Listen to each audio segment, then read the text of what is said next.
കാണൂ പരസ്യരഹിതമായ ഏറ്റവും പുതിയ എപ്പിസോഡുകൾ. വിജയ് എപ്പോഴും സർപ്രൈസ് കൊടുക്കാറില്ലേ? അതെ. അങ്ങനെ കേരള പിറവി ദിനത്തിൽ എന്തെങ്കിലും കൊടുത്തിട്ടുണ്ടോ? ആ സർപ്രൈസിന് ഇപ്പം ഏകദേശം 1 വയസ്സാകാൻ പോവാണ്.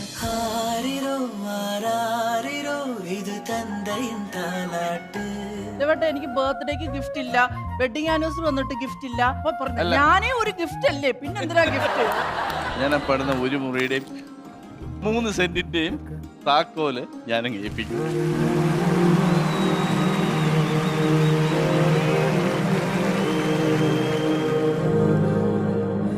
എന്റെ അച്ഛൻ ഒരുപാട് കടമൊക്കെ വന്നു, വീടൊക്കെ ജപ്തിയൊരവസ്ഥയിൽ വന്നു. 2 പെങ്ങന്മാരെ വിവാഹം കഴിച്ച് അയച്ചു. അപ്പൊ അതിന്റെ കടങ്ങള് LLB പഠിക്കാൻ വന്നപ്പം ഞാൻ പറഞ്ഞു അച്ഛൻ എനിക്ക് പഠിച്ചേ പറ്റൂ എന്ന് പറഞ്ഞപ്പം അച്ഛൻ പറഞ്ഞു മക്കളെ എന്റെ കയ്യിൽ പൈസ ഇല്ല എന്ന് പറഞ്ഞു കേട്ടോ.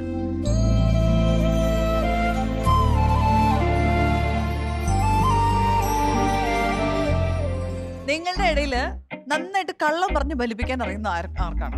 ഇങ്ങനെ ചോദിക്കണം, ഇങ്ങനെയൊക്കെ ചോദിക്കണം.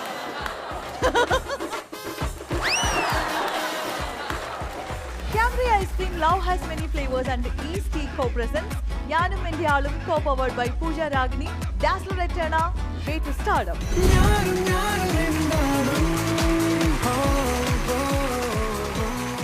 ഞാനും എൻ്റെ ആളുടെ ഈ വേദിയിലേക്ക് അടുത്തതായിട്ട് വരാൻ പോകുന്നത് നമ്മുടെ പ്രിയപ്പെട്ട വിജയ് ആൻഡ് ശ്രുതി.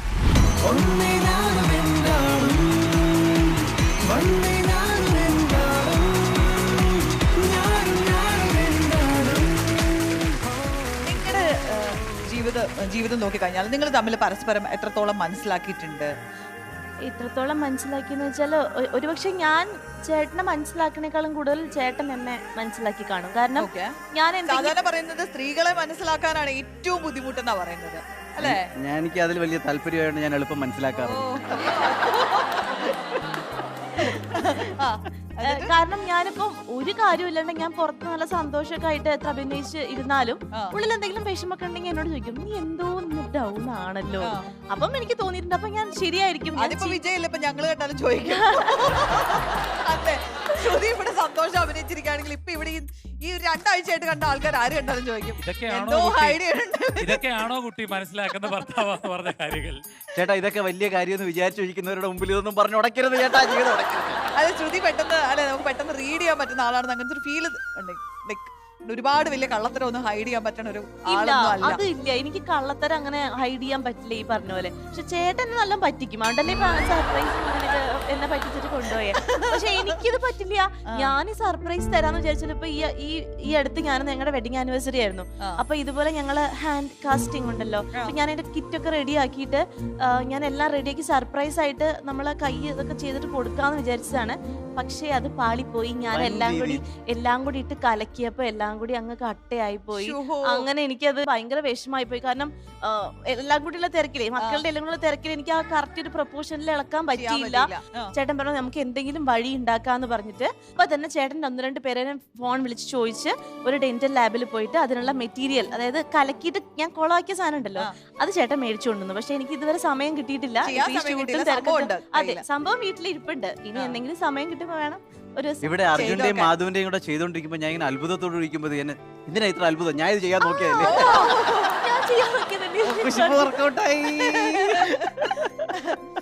വിജയ്ക്ക് എന്താ തോന്നുന്നത്? എത്രത്തോളം സ്യൂട്ടബിൾ ആയിട്ടുള്ള ഒരു വൈഫാണെന്ന് അങ്ങനെ ഫീൽ ചെയ്തിട്ടുണ്ടോ? അല്ലാന്ന് ഇവിടെ ചെന്നാലും പറയാൻ പറ്റുന്നില്ല. പക്ഷെ അല്ല, എത്രത്തോളം സ്യൂട്ടബിൾ എന്ന് പറഞ്ഞാൽ കുറച്ച് ഈ കേറ്റിറക്കങ്ങളുള്ള സ്വഭാവമുള്ള ആളാണ് ഞാൻ.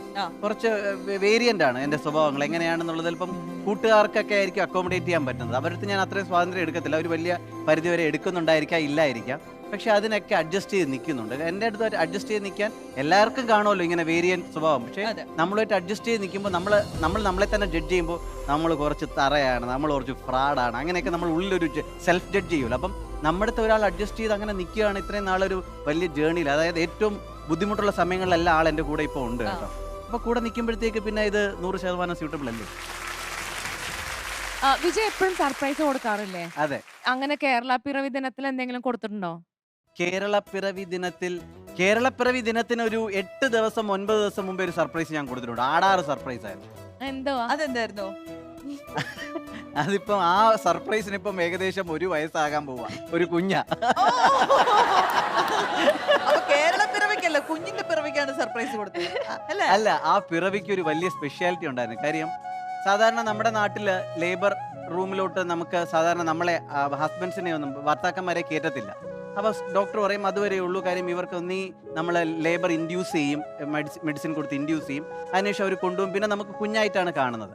അപ്പം ഞാൻ ഈ ഒരു സംഭവത്തിനൊരു വ്യത്യാസം, അതായത് എനിക്കറിയാം ആ സമയത്ത് കൂടെ സപ്പോർട്ട് കൊടുത്താൽ വളരെ നല്ലതാണ്. അപ്പം തുടക്കത്തിലെ ഒരു ഡോക്ടറിനെ കണ്ടുവച്ചു, അവരുടെ അടുത്ത് കാര്യം സംസാരിച്ചു. കുറേ 2-3 ഡോക്ടേഴ്സിൻ്റെ അടുത്ത് പോയി കേട്ടോ, ഗൈനക്കോളജിൻ്റെ അടുത്ത്. കാര്യം തിരുവനന്തപുരം ഏരിയയിലുള്ള എല്ലാ ഗൈനക്കോളജിസ്റ്റിനും ഏകദേശമൊക്കെ കണ്ടു, പല ഹോസ്പിറ്റലിലും ചെന്നു.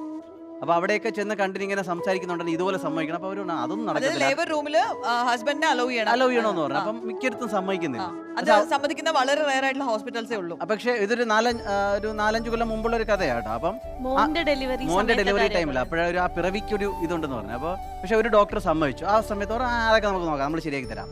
പക്ഷേ നമ്മൾ ഈ ലേബറിന്റെ ആ സമയമായപ്പോഴത്തേക്ക് ഒരു ദിവസം രാത്രി 11 മണിക്കാണ് അഡ്മിറ്റ് ആകുന്നത്. പക്ഷേ ഡേറ്റ് എങ്ങാണ്ട് അടുത്തുകൊണ്ട് അവർ ലേബർ ഇൻഡ്യൂസ് ചെയ്യുക ചെയ്തത്. അപ്പോൾ ലേബർ ഇൻഡ്യൂസ് ചെയ്തപ്പോഴത്തേക്ക് 4 മണിയായപ്പോൾ ആളെ ലേബർ റൂമിലേക്ക് കയറ്റി. അപ്പോൾ ഞാൻ നോർമലി കൂടെ നടക്കുകയാണ്, നമുക്ക് കയറാമല്ലോ. അവിടെ വന്നപ്പോഴത്തേക്ക് മറ്റേ നമ്മുടെ ലേബർ റൂം സ്റ്റാഫൊക്കെ എന്ന് പറയുന്നു, അത് പറഞ്ഞതൊക്കെ ശരിയാണ്, പക്ഷേ ഇപ്പോൾ ഒരു മന്ത്രിയുടെ മകൾ അകത്ത് കിടക്കുകയാണ് ലേബർ റൂമിൽ, അപ്പം നിങ്ങളെയും കൂടെ അലവ് ചെയ്ത്. ഞാൻ പറയുന്നത് ഓൾറെഡി പറഞ്ഞു കഴിഞ്ഞപ്പോൾ ലാസ്റ്റ് മിനിറ്റ് എൻ്റെ അടുത്ത് ഇത് പറയാൻ പറ്റത്തില്ല, ഇത് വളരെ മോശമാണ് കാണിക്കുന്ന കുറേ ബഹളമൊക്കെ വെച്ചപ്പോഴത്തേക്ക് തൽക്കാലം അവർ ആത്ത് കയറ്റിട്ട് നമുക്കൊരു കർട്ടൻ സ്പേസ് ഒക്കെ ഉണ്ട്. പക്ഷേ അതല്ല എൻ്റെ കാര്യം. അത് അറിയേണ്ടതെന്ന് പറഞ്ഞാൽ അപ്പോൾ ഒരു രാവിലെ 4 മണി തൊട്ട് അടുത്ത ദിവസം 4 മണി വരെ ഇവരെടുക്കുന്ന പെയിൻ, അതായത് തലേന്ന് തൊട്ടേ ആഹാരമൊന്നും കഴിച്ചിട്ടില്ല, ഈ അനസ്തീഷ്യൊക്കെ കൊടുക്കണം എന്ന് പറഞ്ഞവരിപ്പം എന്താ പറയുക NPO സ്റ്റാറ്റസിലായിരിക്കണം അല്ലേ ഡോക്ടറെ, അല്ലേ നത്തിങ് പേരന്റ് അല്ലേ ഓർലി, അങ്ങനെ എന്താ ഒരു സ്റ്റാറ്റസിലായിരിക്കണം, ഒന്നും കഴിച്ചുകൂടാ. അപ്പം ഫുള്ളി ടയേർഡാണ്. ഈ ലേബർ പെയിൻ ഉൾക്കൊണ്ട് പുഷ് ചെയ്യാനുള്ള നിങ്ങൾ പറയും. അപ്പോൾ ബേബിക്ക് വെയിറ്റ് കൂടുതലാണെന്ന് കൺവിൻസ് ചെയ്യുന്നുണ്ട്. അപ്പോൾ വെറും IV ഫ്ലൂയിഡ്സിൽ നിങ്ങൾ 12 hours ഒരു 14 മണിക്കൂർ ഇവരെടുക്കുന്ന ആ യാത്ര ശരിക്കും ആ സമയത്ത് ഞാൻ വിഷമിക്കുന്നുണ്ട്. ആളെ കാണുമ്പോൾ ഞാൻ പെയിൻ എടുക്കുന്നത് കിടന്നോണ്ടേ എനിക്ക് ഒരു കുഴപ്പമില്ല, നല്ല സുഖം എന്ന് പറയും. അങ്ങനെയല്ല, ഈ പറഞ്ഞ പോലെ അന്ന് ഞാൻ പെയിൻ ആയിട്ട് അവിടെ കിടക്കുമ്പോൾ കുറച്ചേരം കഴിഞ്ഞിട്ടാണ് ചേട്ടനെ കണ്ണവിടെ കുറച്ച് അവിടേക്ക് അകത്ത് കയറ്റി വിട്ടത്. അപ്പൊ ഇയാളുടെ മുഖമൊക്കെ അങ്ങനെ ആകെ ടെൻഷനായിട്ട് അയ്യോ എന്ന് പറഞ്ഞിട്ടാ വരുന്നത്. പിന്നെ എന്റെ കൂടെ അങ്ങനെ നിന്നു. പിന്നെ അടുത്ത് പറഞ്ഞു നമുക്ക് സിസേറിയൻ വേണ്ടി വന്ന എനിക്ക് ആലോചിക്കാൻ വയ്യ, നിന്റെ വയറ്റിൽ കത്തി വെക്കണമെന്ന് എനിക്ക് ആലോചിക്കാൻ വയ്യ, എങ്ങനെയെങ്കിലും നിനക്കൊന്ന് പെയിൻ വരട്ടെ.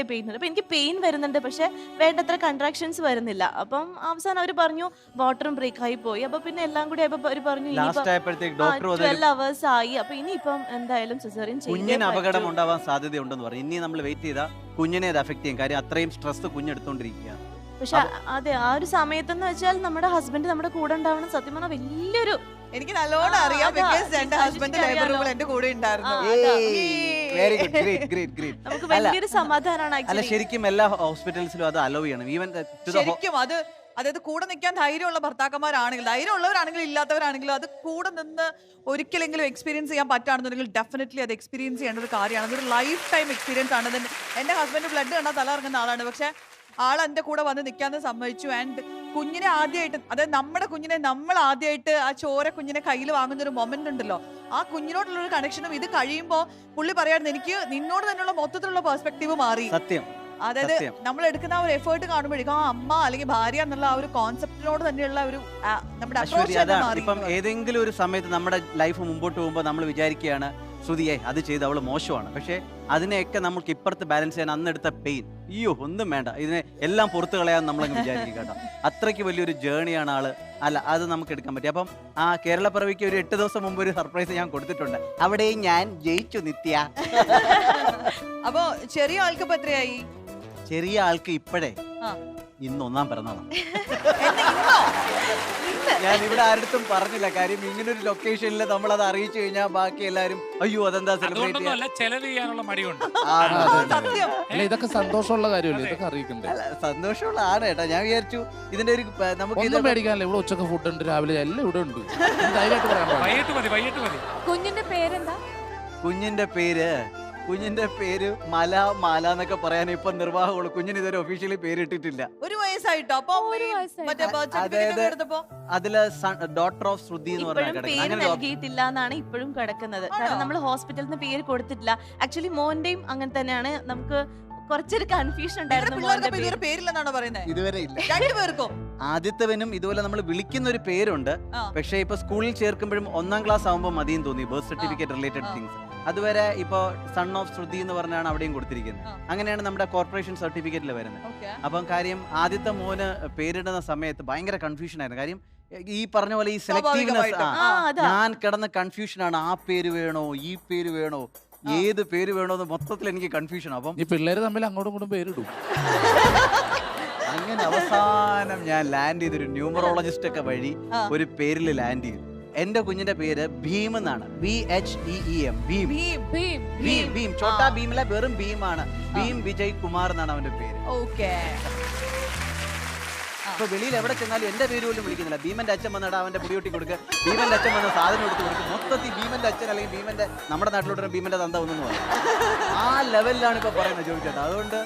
അതുകൊണ്ട് എനിക്ക് രണ്ടാമത്തെ കുഞ്ഞിന്റെ പേരിടാനായിട്ട് അപ്പൊ ഈ പേരിടുന്ന ദിവസം എന്തെങ്കിലും 28-ന് അന്ന് എന്തെങ്കിലും വിളിക്കണമല്ലോ. അപ്പൊ അമ്മൂമ്മയുടെ പേര് വിളിച്ച് തൽക്കാലം അതങ്ങ് ഒതുക്കി നിർത്തി. അമ്മൂമ്മയുടെ പേര് പാർക്കുട്ടി എന്നായിരുന്നു. അപ്പൊ ഇവളെ നമ്മൾ പാറു വിളിക്കുന്നത്. ഇപ്പൊ വീട്ടില് പാറു ഒഫീഷ്യൽ ഇട്ടിട്ടില്ല. നമ്മുടെ ഈ സ്റ്റേജ് എന്ന് പറഞ്ഞാല് നമ്മളിവിടെ കല്യാണം കഴിപ്പിക്കുന്നു, ഫസ്റ്റ് നൈറ്റ് ചെയ്യിപ്പിക്കുന്നു. ഒരു പേരിടലാണോ വലിയ വിഷയം? പേരിടണാണോ പ്രശ്നം? നമുക്ക് പാറുകുട്ടിക്ക് ഒരു പേരിടണം. പേരിടും. അവർ സമ്മതിച്ചു. ജോണി ചേട്ടാ, പാറുകുട്ടി എന്ന് മാത്രം പേരുള്ള പാറുകുട്ടിയാണ്. പാറുകുട്ടിക്ക് ഒരു ഒഫീഷ്യൽ പേര് വേണ്ടേ? തീർച്ചയായിട്ടും പേരിടാം അല്ലെ നമുക്ക്? ആദ്യത്തെ കാര്യം ഇന്ന് ബർത്ത്ഡേ ആണ്. അപ്പൊ നമ്മുടെ കുടുംബത്തിലുള്ള ഒരു ബർത്ത്ഡേ ആണ്. അപ്പൊ ബർത്ത്ഡേ നമ്മൾ തുടങ്ങിയ ദിവസം തൊട്ട് നമ്മൾ പറയുന്നത് നമ്മളൊരു ഫാമിലിയാണ്. അപ്പൊ ഇവിടെ ഇന്നിപ്പോ പാറുകുട്ടിയുടെ ബർത്ത്ഡേ എന്ന് പറഞ്ഞിട്ട് നമ്മൾ കുടുംബക്കാർ കൂടിയിട്ട് കേക്ക് മുറിച്ചില്ല എന്നുണ്ടെങ്കിൽ അത് മര്യാദയല്ല.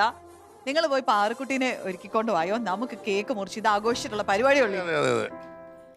കനവുകൾ തേയ്താതെன்று കലങ്കിടക്കൂടാതെன்று ദിനം ദിനം இரவு வந்து தூங்கச் சொல்லியதே எனக்கென உன்னை தந்து உனக்கிரு கண்ணை தந்து அதன் வழி எனது காணச் சொல்லியது நீ அடம் பிடித்தாலும் அடங்கி போகின்றே உன் மடி மெத்தை மேல் மடங்கிக் கொள்கின்றே தனத்தான தரணம் தம் தனத்தான தரணம் தம் தனத்தான തരണം തം തനതാന തരണം തം.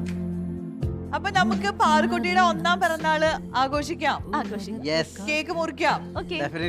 അപ്പൊ കേക്ക് മുറിച്ചിട്ട് നമ്മൾ പേരിടുന്നോ അതോ പേരിട്ടിട്ട് കേക്ക് മുറിക്കുന്നു? ഇപ്പൊ പറഞ്ഞോ. നമുക്ക് പേരിട്ടിട്ട് അല്ല, ഒരു കേക്ക് മുറിക്കാം അല്ലെ?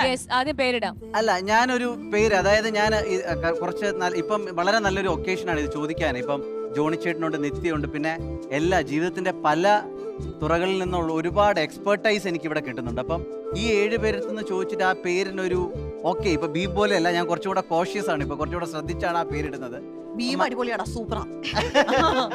അല്ല, ഇപ്പൊ അതിനൊരു എതിരഭിപ്രായം ഉണ്ടല്ലോ, ഇതിനങ്ങനെ വരില്ലെന്നൊരു ആഗ്രഹം ഉണ്ടായിരുന്നു. അപ്പൊ ആ പേര് ഞാനിപ്പോ ഡിക്ലെയർ പറയാം. എനിക്കൊന്ന് ശ്രുതി അത് പറയട്ടെ പ്ലീസ്. ഞാൻ പറയണോ? ശ്രുതി പറയൂ. മോൾക്കിടാൻ വെച്ച പേര് നളന്ദ വിജയ് കുമാർ. നളന്ദ എന്നാണ് ഇടാൻ ഉദ്ദേശിച്ചിരിക്കുന്നത്. അതിനെങ്ങനെ അതിന്റെ ഒരു സ്വീകാര്യത? വിജയ് നല്ല പേരാണ്, കേൾക്കുമ്പോൾ ഒരു ഇമ്പമുണ്ട്. പിന്നെ വലിയ വിദ്യാഭ്യാസപരമായിട്ടൊക്കെ ഒത്തിരി ഉയരാൻ സാധ്യതയുള്ള ഒരു കുട്ടിയാണ്. കാരണം നമ്മുടെ വിദ്യാഭ്യാസ മേഖലയിൽ ഏറ്റവും കൂടുതൽ സ്വാധീനം ചെലുത്തിയിട്ടുള്ളതാണ് സർവകലാശാല. അപ്പോൾ തീർച്ചയായിട്ടും ആ കുട്ടി വിദ്യാഭ്യാസപരമായും സമൂഹത്തിന് നല്ല രീതിയിൽ, സമൂഹത്തിന് മോശമൊന്നും കേൾപ്പിക്കാതെ നല്ല രീതിയിൽ പ്രതിബദ്ധതയോടുകൂടി വളരുന്ന ഒരു കുട്ടിയാകട്ടെ എന്ന് ആശംസിക്കുന്നു. എനിക്ക് തോന്നുന്നു ആ പേര് നമ്മളൊന്ന് ഒഫീഷ്യലി ഉറക്കം വിളിക്കുന്നതിന് മുമ്പ് എല്ലാവരും കൂടെ ഒരുമിച്ച് ഈ വേദിയിലേക്ക് വന്നാൽ ആ ഒരു ബ്യൂട്ടിഫുൾ മൊമെന്റ് ആയിരുന്നു.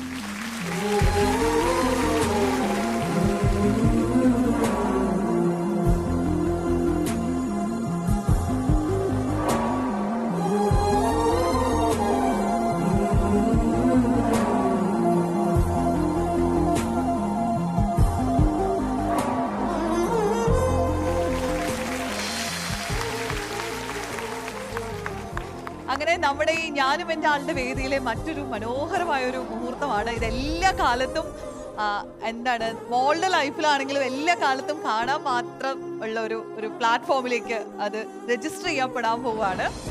ഞങ്ങൾക്ക് ഭയങ്കര സന്തോഷമുണ്ട് ഈ ഒരു മൊമെന്റ് വിജയുടെ കൂടെ ഷെയർ ചെയ്യാൻ പറ്റുന്നത്. അപ്പൊ വിജയ് ആൻഡ് ശ്രുതി ഔപചാരികമായിട്ട് കുഞ്ഞിന് പേര് വിളിക്കൂ.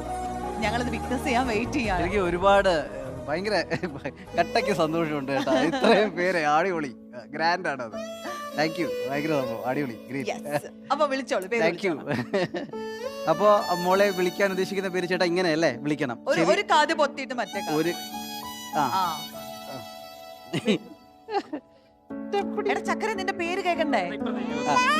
ഓക്കെ ഓക്കെ ഓക്കെ ഓക്കെ ചപ്പി. ഇത്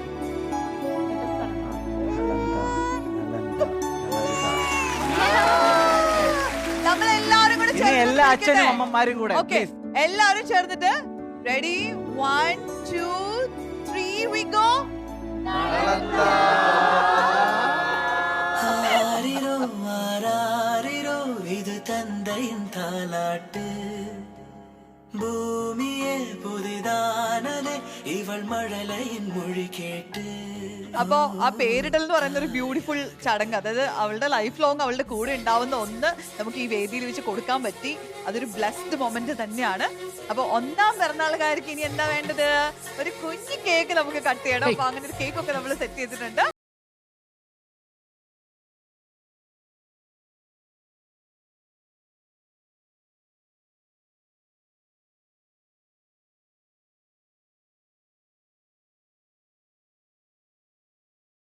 ിരിക്കുന്ന നമ്മുടെ സ്വന്തം പാറുക്കുട്ടിയുടെ 1ാം പിറന്നാളാണ്. അതിന്റെ കേക്ക് നമ്മൾ എല്ലാവരും കൂടി ഈ ഒരു വേദിയിൽ വെച്ചിട്ട് കട്ട് ചെയ്യാണ്. അപ്പോ ഞാനും എന്റെ ആളും ഫാമിലി എല്ലാവരും ഒരുമിച്ച് ഇവിടെ ഉണ്ട്. അപ്പൊ ഐശ്വര്യമായിട്ട് ഒരുപാട് 100 പിറന്നാളുകൾ അവള് ആഘോഷിക്കട്ടെ, ആയുരാരോഗ്യ സൗഖ്യങ്ങൾ ഉണ്ടാവട്ടെ എന്നുള്ള പ്രാർത്ഥനയോടുകൂടി നമ്മൾ ഈ കേക്ക് കട്ട് ചെയ്യാണ്.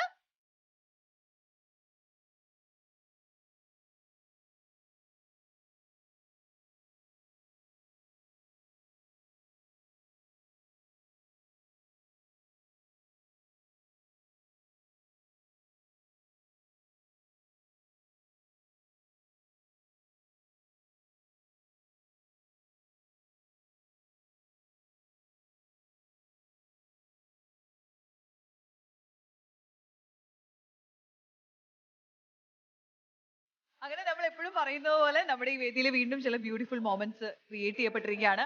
അതിന് സംബന്ധിച്ച് നമ്മളിപ്പോ ഈ വേദിയിൽ വെച്ച് പേരിടാവോ എന്ന് ചോദിച്ചപ്പോഴേക്കും വിജയും ശ്രുതിയും അത് 100 മനസ്സോടെ സമ്മതിച്ചുകൊണ്ടാണ്. അല്ലാന്നുണ്ടെങ്കിൽ ഇപ്പൊ ഇങ്ങനെ ഒരു മൊമെന്റ് നമുക്ക് വിറ്റ്നസ് ചെയ്യാൻ പറ്റില്ല. അവരോട് ഞങ്ങൾ ഫാമിലി ഫംഗ്ഷൻ ആയിട്ട് നടത്താനിരിക്കുന്ന പരിപാടിയാന്ന് പറഞ്ഞാൽ തീർന്നേനെ.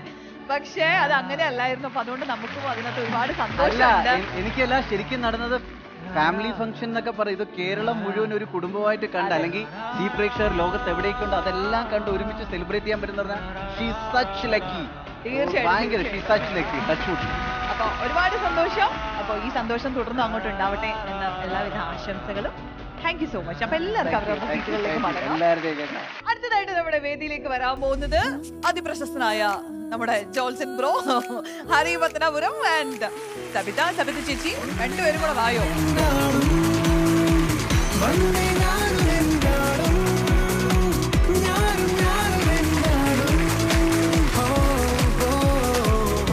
ചോദിക്കുന്നുണ്ടോന്ന് തോന്നരുത്. ഇല്ല. നിങ്ങൾ മെയ്ഡ് ഫോർ ഈച്ച് ആരെങ്കിലും പറഞ്ഞിട്ടുണ്ടോ?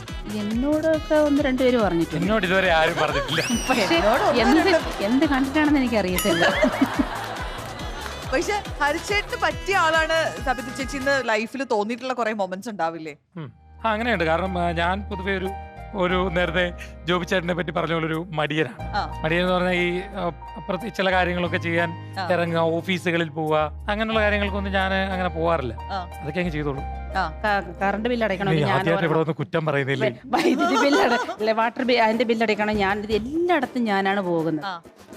സബിത എനിക്ക് സമയമില്ല. എനിക്ക് ഫോൺ കോളുകൾ, എനിക്ക് വാട്സാപ്പ് വീഡിയോ കോളുകൾ, ഇതെല്ലാം ചെയ്യണം. വീഡിയോ കോൾ അതൊക്കെ ഉണ്ട് ആൾക്കാർ.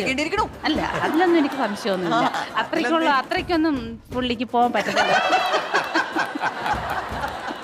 അതെനിക്ക് നന്നായിട്ട് തത്വശാസ്ത്രപരമായ കാര്യങ്ങളൊന്നും ഞാനതൊന്നും വലുതായിട്ടൊന്നും ഉൾക്കൊള്ളാൻ നിൽക്കത്തില്ല. ഞാൻ പ്രണയം മനസ്സിൽ സൂക്ഷിക്കുന്ന ഒരാളാണ്. അപ്പോഴ് ഹരിയണ്ണ പറയും എന്നോട്, ഇപ്പൊ ഹരിയണ്ണോട് തന്നെ പ്രണയം കാണിക്കണമെന്നുണ്ടോ? അല്ല, ഞാൻ അങ്ങനെയല്ല ഉദ്ദേശിച്ചെന്ന് പറഞ്ഞു. പ്രണയം ഉള്ളിൽ സൂക്ഷിക്കുന്ന ഒരാളാണ്. അപ്പൊ അണ്ണൻ പറയുന്നത് എനിക്ക് പ്രണയമില്ല, ഇതൊക്കെ പുള്ളി പറയുന്നേ അത് എക്സ്പ്രസ് ചെയ്യാത്തതെന്നൊക്കെ. പക്ഷേ ബേസിക്കലി ഒരു മൂരാച്ചിയാണ് എന്നാണോ പറയാറ്? ഞാൻ അങ്ങനത്തെ എവിടെയോ കേട്ടിട്ടുള്ള പോലെ. ഞാൻ അങ്ങനല്ല പറഞ്ഞത്. ഈ വിവാഹ ജീവിതത്തിലോട്ട് വന്ന കുറച്ച് കാര്യങ്ങളുണ്ട്. എന്റെ സ്ഥലം കൊല്ലം ജില്ലയിൽ കടയ്ക്കൽ എന്ന് പറഞ്ഞ സ്ഥലമാണ്. അപ്പം അതിനുശേഷം എൻ്റെ അച്ഛനാണെങ്കിൽ 2 അനുജന്മാരെ പഠിപ്പിച്ചു, അവർക്ക് ജോലിയായി. എൻ്റെ 2 അപ്പച്ചിമാരുണ്ട്, 2 പേരും ടീച്ചേഴ്സാണ്. പിന്നെ അവരെയൊക്കെ പഠിപ്പിച്ചു, എന്നെ പഠിപ്പിച്ചു. അപ്പോൾ എന്നെ പഠിപ്പിക്കുന്ന സമയമൊക്കെ ആയപ്പോഴത്തേക്കൊന്നും പിന്നെ അച്ഛൻ അതിനുശേഷം ഒരു 20-25 വർഷത്തോളം ഒരു ഫാൻസി സ്റ്റോറിൽ സെയിൽസ്മാനായിട്ട് നിന്നു. അവിടെ നിന്നുകൊണ്ടാണ് അച്ഛൻ എൻ്റെ ഈ ജീവിതമൊക്കെ കൊണ്ടുവരുന്നത്. പിന്നെ എനിക്ക് ഞാൻ പിന്നെ പ്രീ ഡിഗ്രി കഴിഞ്ഞു, ഡിഗ്രി കഴിഞ്ഞു. ഇപ്പോൾ എനിക്ക് LLBക്ക് പോകാൻ ഭയങ്കര ആഗ്രഹമാണ്. അച്ഛന് എന്നെ BEd പഠിച്ച് ടീച്ചറാക്കാൻ എന്നെ ഇഷ്ടം കേട്ടോ. എന്നുവെച്ചുകൊണ്ട് എനിക്ക് ഒരു ടീച്ചറാകാനുള്ള ആഗ്രഹമൊന്നുമില്ലായിരുന്നു. അങ്ങനെ ഇപ്പോൾ ഈ LLB ഒക്കെ ആയപ്പോൾ എൻ്റെ അച്ഛന് ഒരുപാട് കടമൊക്കെ വന്നു. പിന്നെ കടം വന്ന് ആകപ്പാടി വല്ലാത്ത വീടൊക്കെ ജപ്തിയൊരവസ്ഥയിൽ വന്നു. കാരണം 2 പെങ്ങന്മാർ വിവാഹം കഴിച്ച് അയച്ചു. അപ്പോൾ അതിൻ്റെ കടങ്ങള്, പിന്നെ ഞാനൊരാൾ. അപ്പോൾ LLB പഠിക്കാൻ വന്നപ്പം ഞാൻ പറഞ്ഞു അച്ഛൻ എനിക്ക് പഠിച്ചേ പറ്റൂ എന്ന് പറഞ്ഞപ്പം അച്ഛൻ പറഞ്ഞു മക്കളെ എൻ്റെ കയ്യിൽ പൈസ ഇല്ല എന്ന് പറഞ്ഞു കേട്ടോ.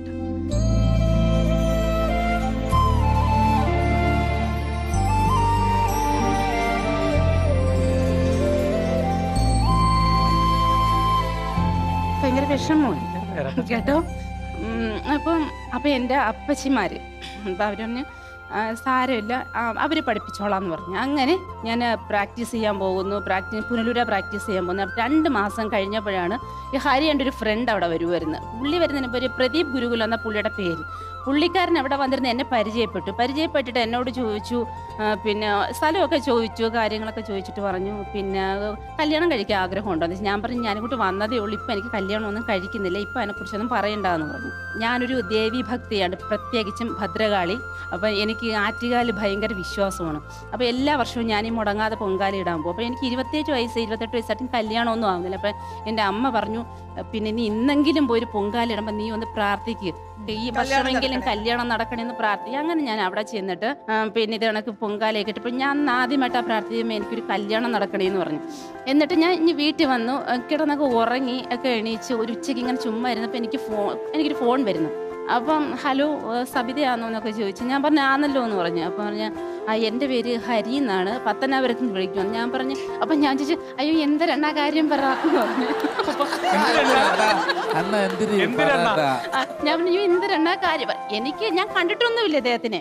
എന്നിട്ട് എന്നോട് ചോദിച്ച് എന്നെ ഇഷ്ടമാണോ എന്ന് ചോദിച്ചു. ഞാൻ പറഞ്ഞു ഞാൻ എങ്ങനെ ഇഷ്ടമാണെന്ന് പറഞ്ഞു, ഞാൻ എന്നെ കണ്ടിട്ടില്ല, സംസാരിച്ചിട്ടില്ല. പക്ഷെ എന്നെ ഇടയ്ക്ക് വന്ന് കോടതി കണ്ടുപോകാൻ ഞാൻ അറിയുന്നില്ല. അപ്പോഴെന്നെ ഇഷ്ടമല്ലേ?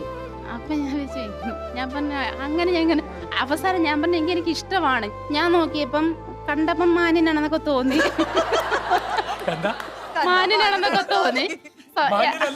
മാനാണെന്നൊക്കെ തോന്നി. അത്യാവശ്യം എഡ്യൂക്കേറ്റഡ് ആണ്. എനിക്കൊന്ന് ആലോചിച്ച് ഇത് മുന്നോട്ട് കൊണ്ടുപോകണോ എന്ന സമയത്തിന് മുൻപിനാല് തന്നെ ഈ വീട്ടിൽ നിന്ന് എല്ലാം കൂടെ വന്ന് എൻ്റെ വീട്ടിൽ വന്ന് നിൽക്കുമോ പെണ്ണ് ചോദിക്കാനായിട്ട്. ഞാനിത് വേണോ വേണ്ടേ എന്നൊക്കെ ഇങ്ങനെ ചിന്തിച്ചോണ്ടിരിക്കുക. അവിടെ വന്നു, നിശ്ചയമായി. എൻ്റെ അന്നത്തെ ആ ഒരു സിറ്റുവേഷനിൽ, കാരണം ഈ പിറകെ നടക്കാനും പ്രേമിക്കാനും ഒക്കെ ആൾക്കാർ ഒരുപാട് കാണും. പക്ഷേ അത്രയും ആ ഒരു വല്ലാത്തൊരവസ്ഥയിൽ നിൽക്കുവാണ്. കാരണം എൻ്റെ വീട് വെള്ളം ജപ്തി അവസ്ഥയിലാവുന്നു. പിന്നെ ഞങ്ങളത് വിറ്റു.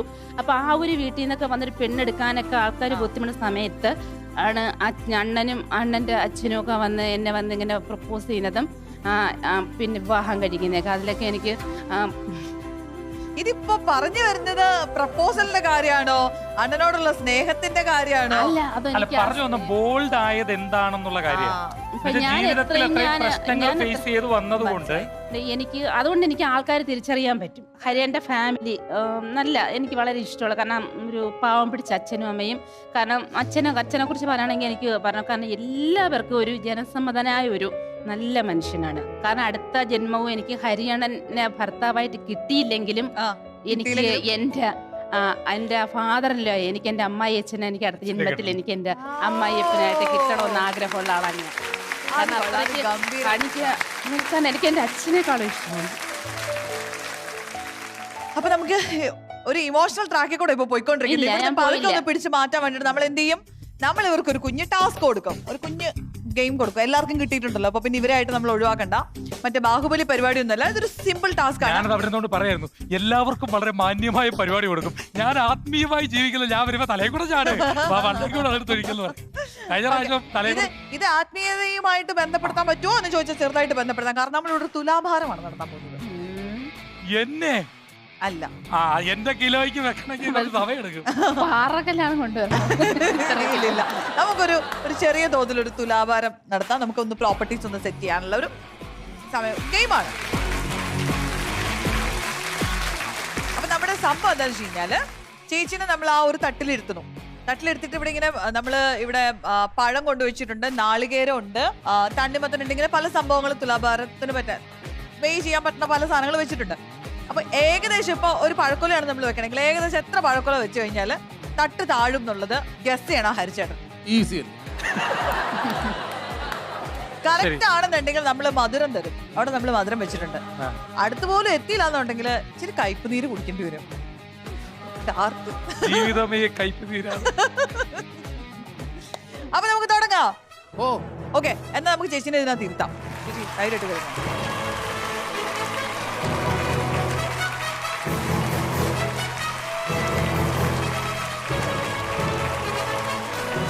നമുക്കിവിടെ കുറെ പ്രോപ്പർട്ടീസ് ഉണ്ട്. നാളികേരം ഉണ്ട്, വാഴക്കൊല ഉണ്ട്, തണ്ണിമത്തനുണ്ട്. ഇതിൽ എന്ത് വെച്ചിട്ട് ആദ്യം തൂക്കണം? നാളികേരം. നാളികേരം. ഓക്കെ, ഏകദേശം എത്ര നാളികേരം വെച്ചാൽ ഈ തട്ട് പൊങ്ങാൻ സാധ്യതയുണ്ട്? 200, 205, 210 നാളികേരം. ഓക്കെ, ഇതിപ്പോ ആര് പറക്കിട്ട് ഞാൻ പറക്കിടണോ? 200 അശ്വതി ഉണ്ടല്ലോ ആ, പറക്കിടാൻ. ഞങ്ങള് സഹായിക്കണം. ഇത് ആര് പെറുക്കിയിടും? അത് ഭർത്താവിന്റെ ജോലിയാ. പോട്ടെ, പരിപാടി തീർത്തിട്ട് വീട്ടിൽ പോകണ്ടോണ്ട്. Come on, come on guys, come on guys.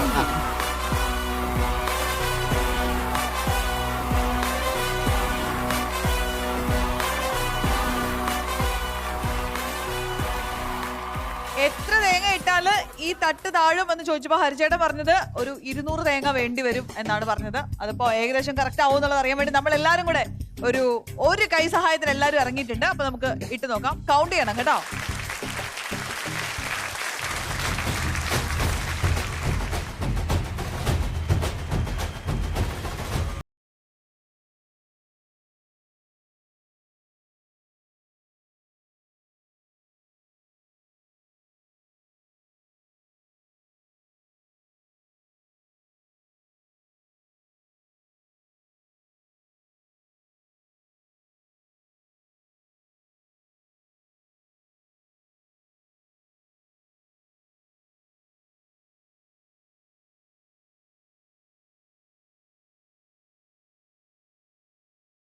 എൺപത്തിരണ്ട്, 83, 84, 85, 88.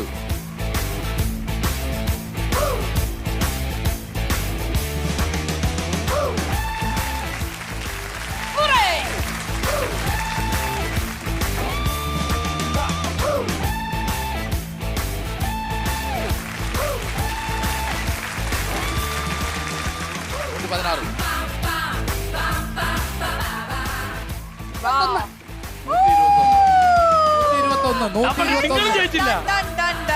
121. അല്ല, ഓക്കെ ഓക്കെ. ഇത്ര വെയിറ്റ് ഒക്കെ ഉള്ളോ? 117.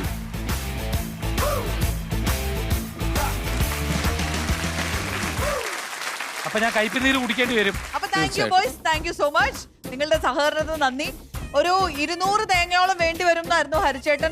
പക്ഷെ ഒരു 118 ആയി കഴിഞ്ഞപ്പോഴേക്കും തട്ട് 117 ആയിരുന്നു കറക്റ്റ് ആയിട്ട്. അപ്പൊ ഹരിച്ചേട്ടാ ചെറുതായിട്ടൊന്ന് കയ്പ് നീര് കുടിക്കേണ്ടി വരും.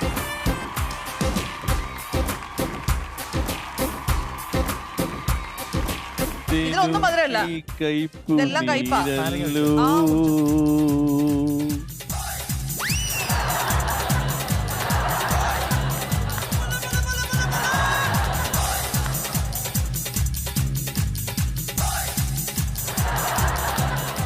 നമ്മുടെ ആദ്യത്തെ ഗെയിമില് നമ്മുടെ ജോൾസൺ ബ്രോ തോറ്റുപോയിരിക്കുകയാണ്. ആദ്യത്തെ പ്രവചനം തെറ്റി. ഇനിയിപ്പോ രണ്ടാമത്തെ നമുക്ക് നോക്കാം. രണ്ടാമത്തെ എന്തെടുക്കണം നിത്യ? എന്തെടുക്കണം? പഴം, വാഴക്കുല. ഇത്ര കുല വെച്ചാൽ ഈ തട്ട് താഴും. ഞാൻ ഇത്ര കൊലയല്ലേ ഉള്ളൂ, 6 കൊല. ഓക്കെ, എന്നാ എടുത്തു വെച്ചോ. ഹരിച്ചേട്ടൻ തന്നെ എടുത്തു വെച്ചോ.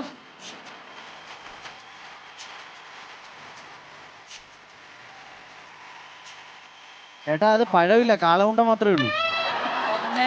എണ്ണം പോലും കളയരുത്.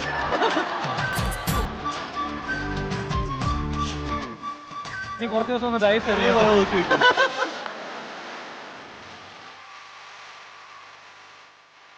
പോന്ന്. ഇതാണ് കൊല. ഒരു കൊലയാണ്. സെറ്റായി. 4 അത് വെച്ചാ തീർന്നു. അത് വെച്ചാ തീർന്നു. താഴും. അതിലിപ്പോ 6 കൊല പറഞ്ഞത്. ഈ തട്ട് പൊങ്ങിയാ മതി നമുക്ക്. ഇതാവല്ലോ ഹരിയണ്ണ കണക്കും പ്രകാരം ശരിയാണെങ്കിൽ വാഴ അടക്കമോട്ടുണ്ടായിരുന്നു. ഇത് ശരിയാക്കി വെക്കട്ടെ.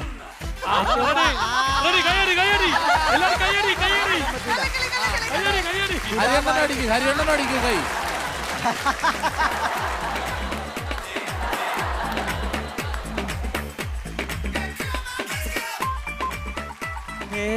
രണ്ട് കൊല ഒരു കൊലയിലെ കൂട്ടാൻ പറ്റുള്ളൂ. ഇതിലും കൂടി സാധനം ഉയർന്നില്ലെങ്കിൽ ഇതാവുമ്പോ കറക്റ്റ് ആയി. ജ്യൂസ് തന്നെ ഗ്ലാസ് കൂടി കടിച്ചിട്ടുണ്ട്. ഇപ്പൊ പൊളിച്ച് 8 കൊല. 8 കൊല വരത്തില്ല, 6 വരൂ. അതൊന്നും പറയാൻ പറ്റില്ല. ഒരവസരം കൂടി കൊടുക്കാം. കയ്പ് ജ്യൂസ് കുടിക്കാം. അതാണ് അതിന്റെ ശരി. കയ്പ് കുടിക്കാൻ ഒരു അവസരം. പകുതി കയ്പ് പകുതി മധുരം അങ്ങനെ എടുക്കും. എനിക്ക് അറിഞ്ഞൂടാ. ഇങ്ങരുത് ശർക്കര പാനി അത് ഇതെല്ലാം കയ്പാന്ന്. അടുത്ത് കഴിക്കും. ഞാൻ എന്നെ വിശ്വാസമില്ലേ?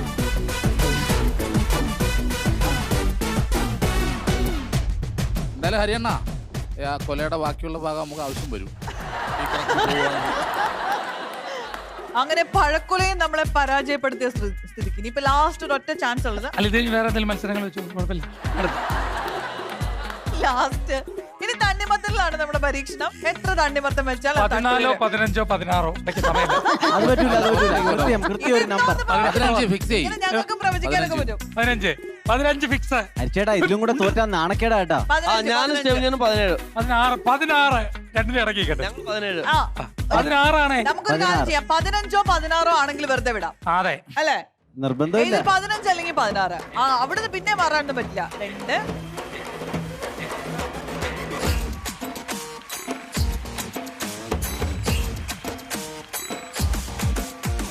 ചേട്ടാ ചില തണ്ണിമത്തനൊക്കെ സെറ്റ് ഇട്ടത് ആത്തൊന്നുമില്ല. ഞാൻ സഹായിക്കാം. ഇപ്പൊ എത്ര എണ്ണായി? 5. 1 2 3 4 5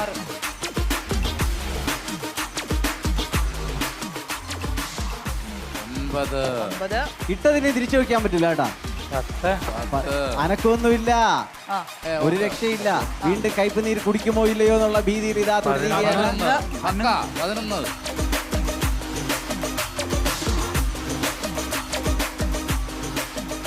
14. ഇതിലെ ചെറിയത് കൊണ്ട് തന്ന അതാണ് പ്രശ്നമായത്.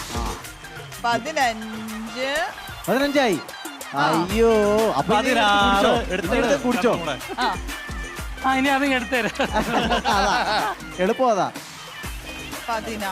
ഇനി ഇവിടെ ചില അവസരം കൂടെ കൊടുക്കും. ഒരെണ്ണം കൂടെ അത് പറ്റില്ല. കഴിഞ്ഞു തോറ്റു.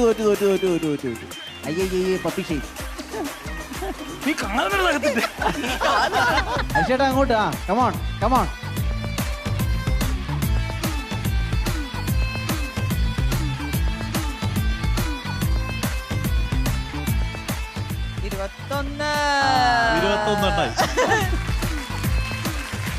അങ്ങനെ ലാസ്റ്റ് തണ്ണിമത്തന്റെ തോൽവി ഏറ്റുവാങ്ങിക്കൊണ്ട് ചേട്ടാ ഫ്രണ്ടിലോട്ട് എല്ലാരും കാണട്ടെ. അവിടെ നിന്ന് ഒളിച്ചു കുടിക്കുന്ന എന്തിനാ?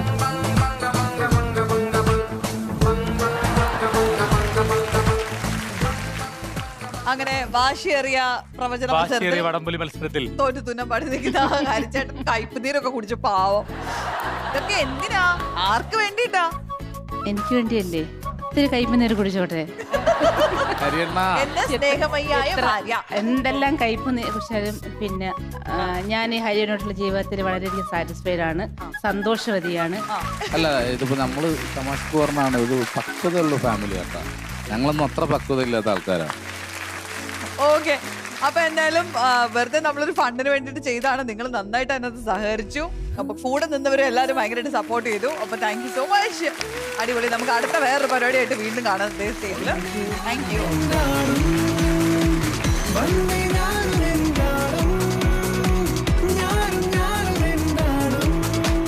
ഞാനും എന്റെ ആളിന്റെ അമീന ചേച്ചിയും ദേവൻ ചേട്ടനുമാണ്. Welcome to the stage. ചെമ്മാനം തോൽക്കണ പെണ്ണുണ്ടെന്നേ പണ്ടാര് ചൊല്ലിയ നെഞ്ചുണ്ടെന്നേ പ്രണയാർദ്രം ചൊരിയും മിഴിവായി നമ്മൾ ചേരുന്ന നേരങ്ങൾ ഓരോ പാട്ടിന്റെ ഓളത്തിൽ അങ്ങ് പോയതാ. പാട്ടിന്റെ മൊത്തത്തിലൊരു ഓളമാണ്. ഇവിടെ ബർത്ത്ഡേ നടക്കുന്നു, കല്യാണം നടക്കുന്നു, പിന്നെ ഇങ്ങനെയൊക്കെ നടന്നാ മതിയോ? നമുക്ക് എന്തെങ്കിലുമൊക്കെ നടത്തണ്ടേ? കുഞ്ഞിക്കാലിന്റെ കാര്യം പറയുന്നത് കാരണം രശ്മിയെ പോലെ കോഴിക്കാല് കണ്ടു അവള് സന്തോഷം. ഞാനത് കണ്ടിരുന്നപ്പോ എപ്പിസോഡ് കണ്ടപ്പോ സത്യം എനിക്ക് ദേവേട്ടൻ അങ്ങനെ ഗിഫ്റ്റ് ഉള്ള സത്യസന്ധമായി പറയാം, എനിക്ക് ഗിഫ്റ്റ് ഒന്നും വാങ്ങിച്ച് ഇതുവരെ തന്നിട്ടില്ല സത്യം. പക്ഷെ അപ്പൊ ഞാൻ എന്തെങ്കിലും അങ്ങനെ പറയും, ദേവേട്ടൻ എനിക്ക് ബർത്ത്ഡേക്ക് ഗിഫ്റ്റ് ഇല്ല, വെഡിങ് ആനിവേഴ്സറി വന്നിട്ട് ഗിഫ്റ്റ് ഇല്ല. പക്ഷെ അപ്പൊ പറഞ്ഞു ഞാനേ ഒരു ഗിഫ്റ്റ് അല്ലേ, പിന്നെ എന്തിനാ ഗിഫ്റ്റ്? ഇതാണ് ഡയലോഗ്, ഭയങ്കര സൈക്കോളജിക്കൽ ഡയലോഗ് ഒക്കെ പറഞ്ഞ് നമ്മളെ ഫ്ലാറ്റ് ആക്കുക. എന്നിട്ട് പുള്ളി എന്ത് ചെയ്യുന്ന കറക്റ്റ് സത്യമായിട്ട് നടന്ന കാര്യം, വെഡിങ് ആനിവേഴ്സറി വന്ന് വൈകിട്ട് KFC പോയി ഒരു 4-5 ബക്കറ്റ് കൊണ്ട് ഉപയോഗിച്ച് ഇതാണ് നിന്റെ ഗിഫ്റ്റ്. പിന്നെ എനിക്ക് ചിക്കനാണ് ഏറ്റവും ഇഷ്ടം, ഈ ചിക്കന്റെ കാല്. ആ ബക്കറ്റ് കിട്ടിയ പിന്നെ ഭവതി ഒരു അക്ഷരം ഉരിയാടിയോ? ഇല്ല. ഞാനപ്പോ ഇത് കേട്ടോണ്ടിരുന്നപ്പോ സത്യം ഞാൻ ചിക്കന്റെ എപ്പോഴും ഈ പിള്ളേരും ചേട്ടനോടെ കളിയാക്കി ഇത് പറഞ്ഞിട്ട് അവിടെ കണ്ട എന്നെ പോലുള്ള ആൾക്കാർ ഇവിടെ ഉണ്ടെന്ന് പറഞ്ഞു. അല്ല ഇവരിപ്പോ എന്തായാലും കൂടി കഴിഞ്ഞിട്ടുണ്ടെങ്കിൽ ഒരു ഫാമിലെ കോഴി മുഴുവൻ നിന്ന് കൂടിയാ. അപ്പൊ നിങ്ങളുടെ കാര്യത്തിലേക്ക് വരാണെന്നുണ്ടെങ്കിൽ നിങ്ങളുടെ ഇഷ്ടങ്ങളും അനിഷ്ടങ്ങളും ഒക്കെ അല്ലെ നിങ്ങൾക്ക് ഇപ്പൊ ഏകദേശം ഒരു ധാരണയായിട്ടുണ്ടാവും. നിങ്ങളുടെ ലൈഫിലാണെങ്കിലും നേരത്തെ കല്യാണം കഴിഞ്ഞിരുന്ന ഒരു ഫേസ് ഉണ്ടായിരുന്നു, അത് കഴിഞ്ഞിട്ട് സിംഗിൾ ആയിട്ടുള്ള ഒരു ഫേസ് വന്നു അല്ലെ. പ്രത്യേകിച്ച് ഒരു സിംഗിൾ മോം ആയിട്ട് നിൽക്കാന്ന് പറയുന്നത് ഭയങ്കര ഡിഫറെന്റ് ആയിട്ടുള്ള ഒരു സ്റ്റേജ് ആണ്. അത് കഴിഞ്ഞിട്ട് വീണ്ടും അല്ലെ മറ്റൊരു ഫേസിലേക്ക് വന്നു. അപ്പൊ ആ കല്യാണത്തിന് തൊട്ട് മുമ്പ് ഉണ്ടായിരുന്ന ഒരു സമയം ഇപ്പോഴത്തെ സമയം തമ്മിൽ ഒന്ന് കമ്പയർ ചെയ്യോ? അത് എന്റെ മാറ്റം പറഞ്ഞേക്കാം. എന്റെ ജീവിതത്തിൽ കല്യാണത്തിന് ശേഷം ഭയങ്കരമായിട്ട് മാറ്റം ഉണ്ടായി. ഞാൻ മൊത്തത്തിൽ മാറിയെന്ന് വേണേ പറയാം. കേവലം 75 കിലോ കൊണ്ടിരുന്നു ഞാനിപ്പോ 85 കിലോ. അപ്പോ മുട്ടക്കറി, അവിയലും മീൻകറി എന്ത് വേണ്ട സർവ്വ ഗുലാബിയും വെച്ച് വെക്കും. ഞാനതെല്ലാം കുഴച്ചടിക്കും. ഞാൻ ഇങ്ങനെ നമ്മുടെ വീട്ടിൽ എന്ന് പറഞ്ഞാൽ ഉച്ചയ്ക്ക് ചോറ് വെച്ച് കഴിഞ്ഞാൽ ഒരു എന്തായാലും അറ്റ്ലീസ്റ്റ് ഒരു 4 കറിയെങ്കിലും ഉണ്ട്. അതെ, അവിയലും ഒരു മീൻകറി, ഒരു മീൻ വറുത്തത് ഒഴിക്കാൻ ഒക്കെ ഉണ്ട്. അച്ചാറും പപ്പടവും തൈരും എന്തായാലും. അപ്പൊ അതൊന്നും വല്ല പ്രശ്നം, അതൊക്കെ ഇരിക്കട്ടെ. അവസാനം ഈ ചട്ടി വരും, മീൻചട്ടി, അതിനകത്തേക്ക് ചോറിട്ടുള്ള ഒരു പരിപാടി. ചേട്ടോ ഇവിടെ അത് എന്റെ പരിപാടിയായിരുന്നു.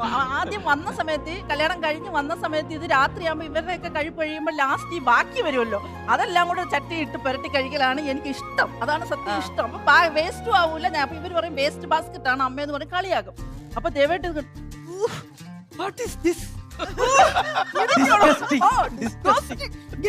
ഭക്ഷണത്തിനോട് സത്യസന്ധമായി പറയും, ഇങ്ങനെയൊക്കെ എന്നെ പറഞ്ഞിട്ടുണ്ട്. എനിക്കാണെങ്കിൽ ഇത് നല്ല ആസ്വദിച്ച് ഞാൻ നിങ്ങളെല്ലാം കഴിച്ചിട്ട് മുറിയിപ്പിക്കും, ഞാൻ സമാധാനമായിട്ട് ആ ചട്ടിയിലിട്ട് പറഞ്ഞ് ആസ്വദിച്ച് കഴിക്കട്ടെ. പക്ഷേ ഇപ്പൊ ആ ചട്ടി എനിക്ക് കിട്ടാറില്ല. സത്യസന്ധമായിട്ട് പറയുന്ന കാര്യം, മക്കളുടെ അടുത്ത് രഹസ്യമായിട്ടെങ്കിലും വിളിച്ച് ചോദിച്ചോ, ഇപ്പൊ ആ ചട്ടി കിട്ടൂല, മീൻകറിയുടെ ചട്ടി. മീൻകറി ഇരിപ്പുണ്ടെങ്കിൽ കൂടി എന്തെങ്കിലും അതിനെ വേറെ പാത്രത്തിലാക്കി മാറ്റിയിട്ട് ചട്ടിക്കകത്ത് അത് പിടിക്കാന്ന് മാത്രം. അപ്പൊ അത്രയും വലിയൊരു മാറ്റം സംഭവിച്ചില്ലേ? പിന്നെ ജീവിതത്തിൽ സത്യത്തില് ഒരു മനുഷ്യന് സംഭവിക്കേണ്ട മാറ്റം ഇത്രയൊക്കെ ഉള്ളൂ. നമ്മൾ ഈ ആന കുതിര മാറ്റങ്ങളെ കുറിച്ച് എന്തിനാ സംസാരിക്കുന്നത്? അമേരിക്കയിൽ നിന്ന് വന്ന മനുഷ്യൻ ചട്ടി ചോറ് കഴിക്കാറായില്ലേ? എന്നെ സംബന്ധിച്ചാണെങ്കിൽ ഈ ഷോ കഴിയുമ്പോ ഇവിടെ ഏറ്റവും അധികം ഗ്രോത്ത് ഉണ്ടായിരിക്കും, ഉള്ളി വെച്ചേക്കായിരിക്കും. എല്ലാം കൊണ്ടും ഒരു തികഞ്ഞ കലാകാരനായി മാറാൻ പോകുന്ന ആള്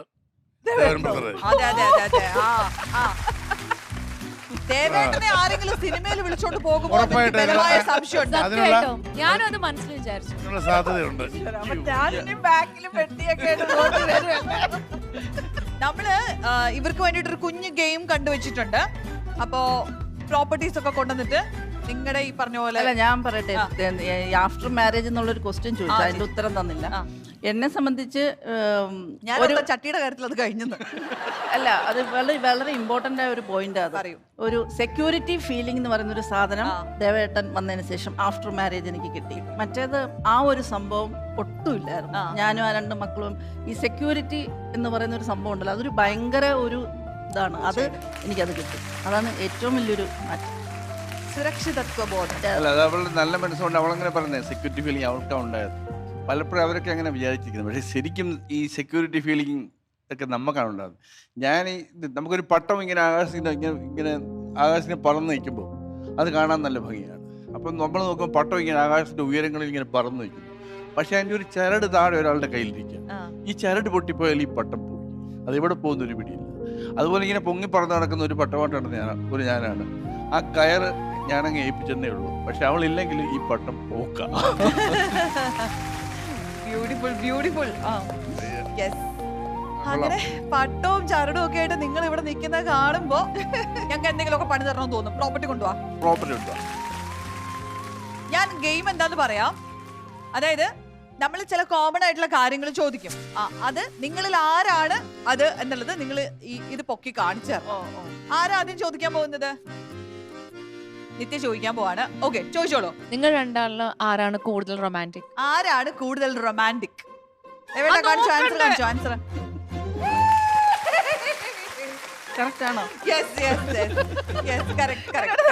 നേരത്തെ പറഞ്ഞ് റൊമാൻറ്റിക് ഫേസ് ആണ് ഇൻസ്റ്റാഗ്രാം കാണുന്നത്. Okay, next question. നിങ്ങളിലെ ആരാണ് സിനിമ കൂടുതൽ കാണാൻ ഇഷ്ടപ്പെടുന്നത്?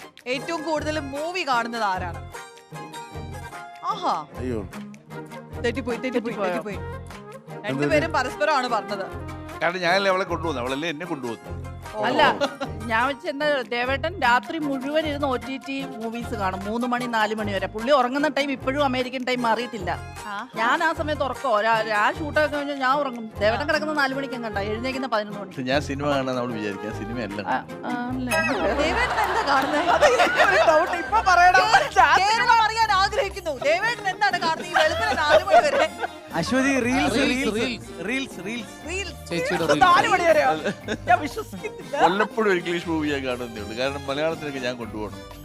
അതുകൊണ്ട് ഞാൻ വല്ലപ്പോഴും ഇംഗ്ലീഷ് മൂവി കാണുന്നത്, അത്രേ ഉള്ളൂ. ചേട്ടാ, ഇവർക്ക് വേണ്ടി എപ്പോഴെങ്കിലും നമ്മൾ ഈ ഷോ തീർന്നാലും തീർന്നില്ലെങ്കിലും നമുക്ക് ആ പോയി ആ 3.5 സെന്റ് സ്ഥലം ഒന്ന് കാണും. എന്റെ ഒരു ആഗ്രഹമാണ്. ജോണി ചേട്ടാ, അതിന്റെ വേറൊരു തമാശ എന്താണെന്നറിയോ? ആ വസ്തു മേടിച്ചതിന്റെ ലോൺ ഞാൻ ഇപ്പോഴും അടച്ചോണ്ടിരിക്കുക. ഞാൻ ഇടയ്ക്കിടയ്ക്ക് ലോൺ അടയ്ക്കുന്ന ഡേറ്റ് ആവുമ്പോൾ ചോദിക്കും, നിങ്ങൾക്ക് എന്നെ കെട്ടാൻ വല്ല ഉദ്ദേശം ഉണ്ടായിരുന്നു, എന്നെ കൊണ്ട് ഈ ലോൺ എടുപ്പിക്കണമായിരുന്നു. അതാണ് ഞാൻ നേരത്തെ പറഞ്ഞത്. ഭയങ്കര പക്ക ബിസിനസ്സുകാരനാണ്. നിങ്ങളിൽ ആരാണ് ബാത്റൂം സിംഗർ? മൊത്തത്തിൽ സിംഗർ ഒരാളെ ഉള്ളൂ.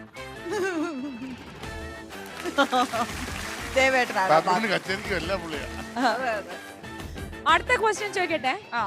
നിങ്ങളിൽ ആർക്കാണ് കൂടുതൽ രഹസ്യങ്ങളൊക്കെ വെക്കാൻ പറ്റുന്നത്? സൂക്ഷിച്ചു വെക്കാൻ പറ്റുന്ന ആർക്കാണ്? രഹസ്യം ഹോൾഡ് ചെയ്യാൻ പറ്റുന്ന ആർക്കാണ്? അതിപ്പോ ഒരു സർപ്രൈസ് ആണെങ്കിലും രണ്ടുപേരുടെ വിചാരം അവനവനാണെന്നാണ്. അപ്പൊ ഞാൻ പറയാൻ ഒരുപാട് കാര്യങ്ങൾ എന്തൊക്കെ എന്നോട് പറയാനുണ്ട്, ഇനിയും ബാക്കിയുണ്ട്. എടുക്കേണ്ടിയിരിക്കുന്നു. അല്ല, ഞാനിപ്പം പറയാം, നീ എനിക്കൊരു കാര്യം പറയാനുണ്ട്. നീ ഇത് ആരോടും പറയരുത്. പ്രത്യേകിച്ച് ആ ഗോപകുമാറിനോട് പറയുന്നത്. ഗോപകുമാറിന്റെ കോൾ എനിക്ക് വ്യത്യാസം കിട്ടും. എവനെ വിളിച്ചിരുന്നു പറഞ്ഞു അതേപോലെ. അപ്പൊ രഹസ്യം ഒന്നും അവിടെ സൂക്ഷിക്കാറില്ല. അപ്പൊ എല്ലാം ഓപ്പൺ മൈൻഡാണ് മൊത്തത്തിൽ. ഞാൻ ദേവേട്ടനല്ലേ ഇപ്പൊ കാണിച്ചത്? അയ്യോ, എനിക്ക് തെറ്റിപ്പോയതാ. ദേവേട്ടനാ രഹസ്യം സൂക്ഷിക്കുന്നത്, ഞാനല്ല. എനിക്ക് തെറ്റിട്ട് കാണിച്ചപ്പോ തെറ്റിപ്പോയതാ. അത് കണ്ടപ്പോ ഞങ്ങൾക്ക് മനസ്സിലായി തെറ്റിപ്പോയി. അല്ലെ, രഹസ്യങ്ങൾ എന്ന് പറഞ്ഞാല് ഇപ്പൊ ഒരു ഭർത്താവ് എന്നുള്ള നിലയില് എനിക്ക് ചില കടമകളൊക്കെ ഉണ്ട്. സാമ്പത്തിക കാര്യങ്ങളാണെങ്കിലും മറ്റെന്ത് കാര്യങ്ങളാണെങ്കിലും അവൾക്കൊരു വിഷമം ഉണ്ടാകുന്ന കാര്യം, കൊച്ചു കൊച്ചു ടെൻഷൻ വരുന്ന കാര്യങ്ങൾ ഞാൻ ഓടിപ്പോയി പറയാറില്ല. കാരണം ഒരു എന്താ പറയുക, ഒരു ഭർത്താവ് എന്നുള്ള ഒരു ഷോക്ക് അബ്സോർബർ ആകേണ്ട ഒരാളാണ് ഞാൻ. അപ്പോൾ എല്ലാ കാര്യങ്ങളും പറഞ്ഞ് ടെൻഷൻ അടിപ്പിക്കാതെ അതൊക്കെ വരുമ്പോൾ ഞാനതങ്ങ് ഏറ്റെടുക്കും. അപ്പോൾ അത് പിന്നെ ആയിരിക്കും പറയുന്നത്. അപ്പോൾ എന്തുകൊണ്ട് എന്നോട് പറഞ്ഞില്ല, അല്ല എന്തുകൊണ്ടത് പറയാ, അത് ഒരുപക്ഷെ ഞാൻ പറയാനേ പോകത്തില്ലായിരിക്കും. അങ്ങനെയുള്ള കാര്യങ്ങളേ ഉള്ളൂ, അല്ലെ വൈറ്റ് ലൈസ്. ദേവേട്ടൻ മാക്സിമം ദേവേട്ടൻ ടെൻഷനുള്ള ഒന്നും എന്നോട് പറയാറില്ല. ദേവേട്ടൻ പറയുന്നത് നീ എപ്പോഴും ഹാപ്പി ആയിട്ടിരിക്കണം. പക്ഷെ എനിക്ക് തോന്നുന്നു ദേവേട്ടൻ എല്ലാം ഷെയർ ചെയ്യുന്ന മക്കളുമായിട്ടാന്ന് തോന്നുന്നു. കുട്ടികളെല്ലാം അറിയും. കാരണം അവര് എപ്പോഴും ഇരുന്ന് ഭയങ്കര രഹസ്യം പറിച്ചില്ല 3 പേരും കൂടെ. അപ്പൊ ഞാൻ ചിലപ്പോൾ ഇവരങ്ങ് നിർത്തും. എന്നിട്ട് അപ്പൊ ഞാൻ പിന്നെ ചോദിക്കാൻ പറയാം, അത് അമ്മ കേട്ട ചുമ്മാ ആവശ്യമില്ലാത്തതിനൊക്കെ ടെൻഷൻ എടുക്കുന്നുണ്ട് പറയാത്ത. അല്ല, അത് മറ്റൊന്നുമല്ല. സ്കൂളിലെ കാര്യങ്ങൾ അവരെന്നോടൊന്ന് പറയും. ഇങ്ങനെ ആ ടീച്ചർ ഇത് പറഞ്ഞു, ഈ പയ്യൻ ഇത് പറഞ്ഞു, അല്ല കൊച്ചങ്ങനെ പറഞ്ഞു. അപ്പം എന്തെങ്കിലും ഒരു പന്തികേട് സ്കൂളിൽ ഉണ്ടായാൽ അമ്മയുടെ ചെവിയിലെത്തിയാൽ അമ്മ അപ്പോൾ ടീച്ചറെ വിളിക്കും, ടീച്ചറെ എന്ന് പറഞ്ഞ് വിളിക്കും. അപ്പോൾ അത് വേണ്ട, കുട്ടികൾക്ക് അത് വേണ്ട, ജസ്റ്റ് അവർക്ക് സംസാരിച്ചാൽ മതി. അപ്പോൾ അങ്ങനെയുള്ള കാര്യങ്ങളൊക്കെ അവർ എന്നോട് സംസാരിക്കും. അതാണ് ഞങ്ങൾ സംസാരിക്കുന്നത്, സീക്രട്സ് അല്ല മകളെ. നിങ്ങൾ നല്ല മാതൃകാ ദമ്പതികളാണ്. Thank you. നല്ല അങ്ങനെ തന്നെ ബാലൻസ് ചെയ്ത് ഒരുപാട് കാലം സന്തോഷം. ഒരുപാട് കാലം സന്തോഷിച്ച് അങ്ങ് കൊച്ചു ജീവിതം, ഇനി കുറച്ച് സമയമുള്ളൂ.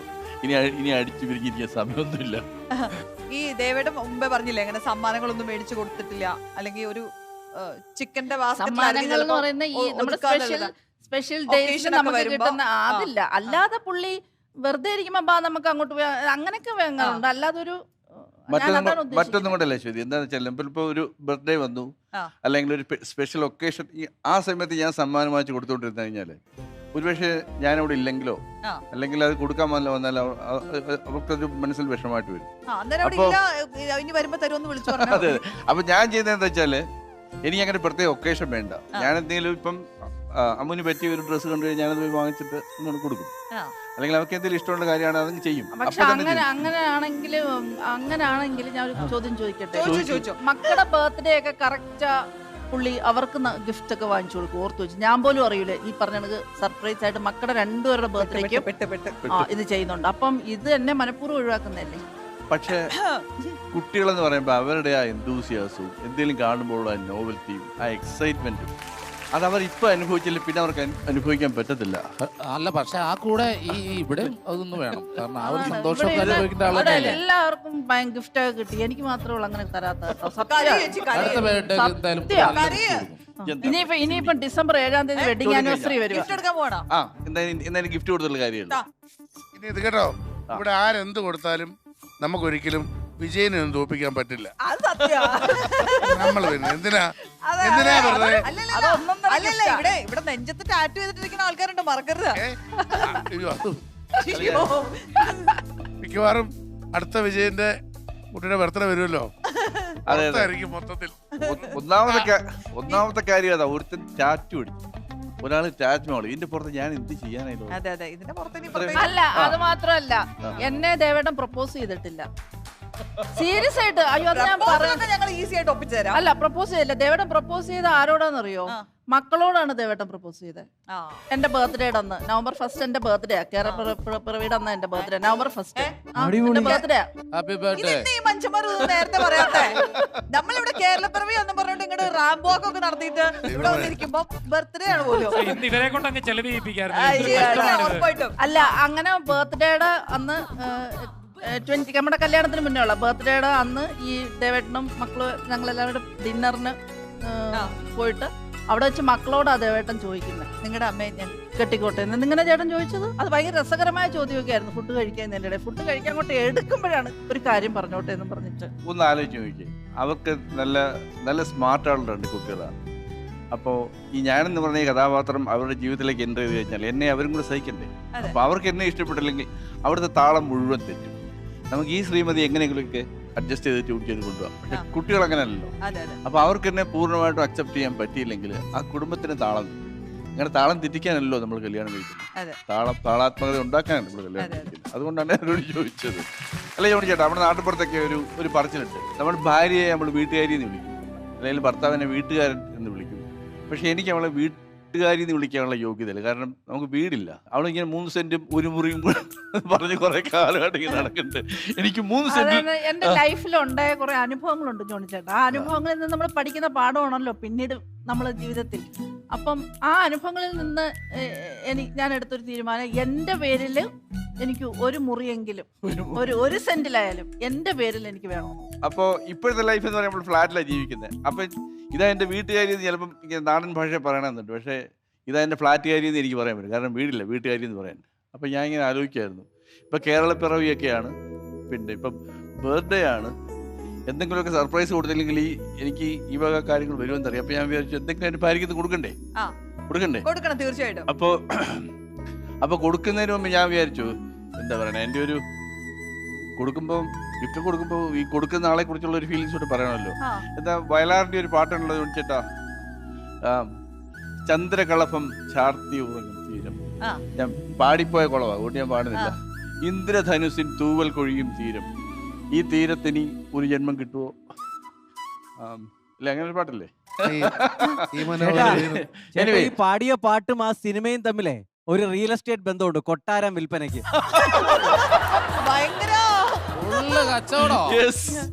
എനിവേ, ആ പാട്ട് കേൾക്കുമ്പോഴൊക്കെ ഞാൻ വിചാരിക്കും, യെസ്, ഇനി ഒരു ജന്മം ഉണ്ടെങ്കിൽ എനിക്ക് ഇവിടെ തന്നെ ജനിക്കണം, എനിക്ക് എൻ്റെ അമ്മയെ തിരിച്ചു കിട്ടണം, അച്ഛനെ തിരിച്ചു കിട്ടണം. പക്ഷെ ഇപ്പോഴത്തെ ഒരു പ്രാർത്ഥന, ഇവളെ ഒരു 100 ജന്മത്തിൽ കൂടെ കിട്ടണം എന്നുള്ളതാണ്. അടിപൊളി അടിപൊളി അടിപൊളി. അപ്പോ ഞാൻ ഇവർക്ക് ഒരു 3 സെന്റും ഒരു മുറിയും പണിതിട്ടുണ്ട്. അപ്പോ എനിക്കുള്ള എന്റെ ധൈര്യമായിട്ട് വീട്ടുകാരി എന്ന് വിളിക്കണമല്ലോ. അപ്പോ ഞാൻ ആ പണിത ഒരു മുറിയുടെയും 3 സെന്റിന്റെയും താക്കോല് ഞാനങ്ങ് ഏൽപ്പിക്കും.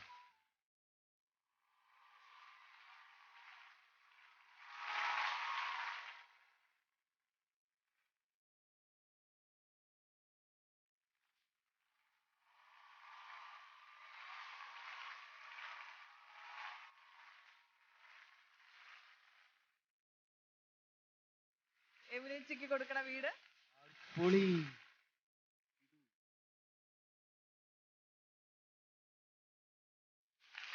അമ്പോ, ഇത് പൊളിച്ചല്ലോ. ഇത് വീടല്ല, ബംഗ്ലാളാളാവ്. ഇത് ബംഗ്ലാവാണല്ലോ. ഇത് 3 സെന്റ് ആണോ ദേവേട്ടാ? ഇതാ 3 സെന്റ് ആണോ? അല്ലല്ലോ, ഇച്ചിരി കൂടുതലുണ്ട്.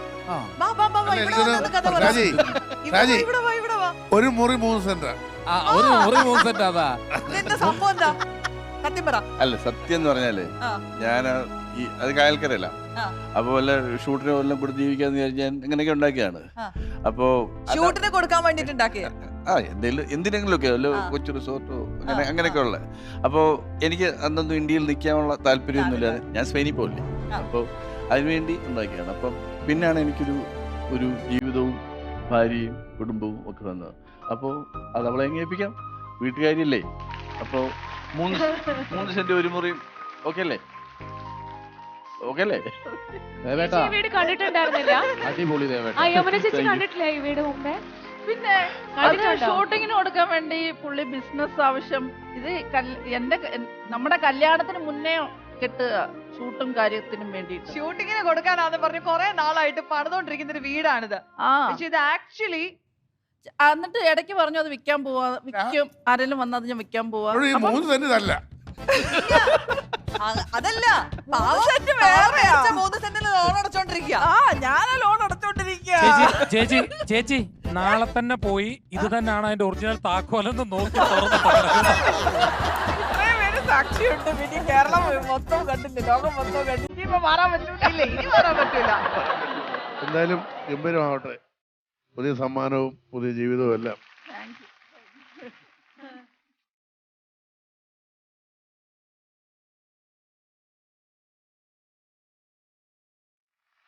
എനിക്കൊരു വലിയ ആഗ്രഹം ഉണ്ടായിരുന്നു. പക്ഷെ അത് ഇവര് പൊളിച്ചില്ല. കാരണം അർജുനും മാധവും കൂടെ അതും പൊളിച്ചു. കാരണം പിന്നെ US-ലേക്ക് ഒരു പ്രാക്ടീസ് ഉണ്ട്, മക്കളുടെ ഫുട് പ്രിന്റ് ഒക്കെ എടുത്ത് വെക്കും. അപ്പൊ അതുപോലെ ഈ വീട്ടിൽ ആദ്യം വെക്കുന്ന ഒരു ഡെക്കറേഷൻ എന്ന് പറയുന്നത് എന്റെ ഭാര്യയുടെ കാൽപാദമാകണമെന്ന് ഞാൻ ആഗ്രഹിച്ചിരുന്നു. അപ്പൊ അതിനു വേണ്ടിയുള്ള ഒരു കാര്യം ഞാൻ ശരിയാക്കി വെച്ചിട്ടുണ്ട്. പക്ഷെ ഇപ്പം ഓൾറെഡി കൈയൊക്കെ ഇട്ടവര്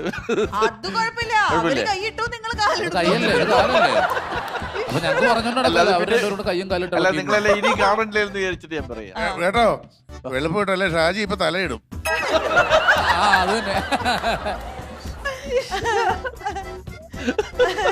എന്നാ പിന്നെ ചെയ്തല്ലോ. എന്റെ ഒരു വലിയ ആഗ്രഹമായിരുന്നു. കാരണം അവിടെ വിൽക്കുന്ന ഡെക്കറേറ്റീവ് ഐറ്റംസില് എന്റെ ഭാര്യയുടെ കാൽപാദം ഉണ്ടെങ്കിൽ ഞാൻ ഇതൊന്നും അറിഞ്ഞിട്ടില്ല കേട്ടോ. അതാണ് ഇപ്പൊ കാണുമ്പോ അറിയാം, പുള്ളികളി പോയി നിൽക്കാൻ. ഞാനിതൊന്നും അറിഞ്ഞിട്ടില്ല. അപ്പൊ നമുക്ക് ആർട്ടിസ്റ്റുകളെ വിളിക്കാം. എന്നെ ഇത്രമാത്രം സ്നേഹിക്കുന്നുണ്ടായിരുന്നു ഞാൻ ഇവിടെ. പക്ഷെ ലോൺ അടച്ചോണം. ലോൺ അടച്ചോണം. വരൂ.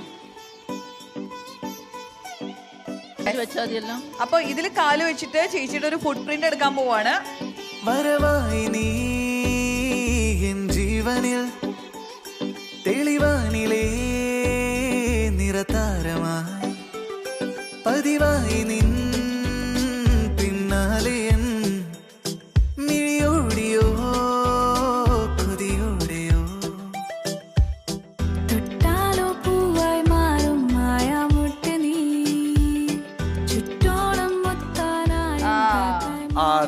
ചേച്ചിയുടെ ഫുട് പ്രിന്റ് പതിഞ്ഞിട്ടുണ്ട്. അപ്പൊ നമുക്ക് ഇത് മോൾഡ് ചെയ്തിട്ട് നമുക്ക് അവിടുത്തെ ആദ്യത്തെ ഡെക്കറേഷൻ ആയിട്ട് ചേച്ചിയുടെ കാൽപാദം തന്നെ പതിയട്ടെ. അല്ല എനിക്ക് തോന്നുന്നു ഈ ഇതിലെ നമ്മള് ദമ്പതികളിലെ ഏറ്റവും സീനിയേഴ്സ് ആയിട്ടുള്ള കപ്പിൾസ് ആയിരിക്കുമല്ലോ അല്ലേ? അല്ല ജോബി ചേട്ടനൊക്കെയാണ്. ഏറെക്കുറെ വളരെ ഞെട്ടിച്ചു കളഞ്ഞു പിള്ളേരെ പോലും കേട്ടോ. അതെ പിള്ളേരെ തോപ്പിച്ചു കളഞ്ഞു. പിന്നെ സർപ്രൈസുകാരനൊക്കെ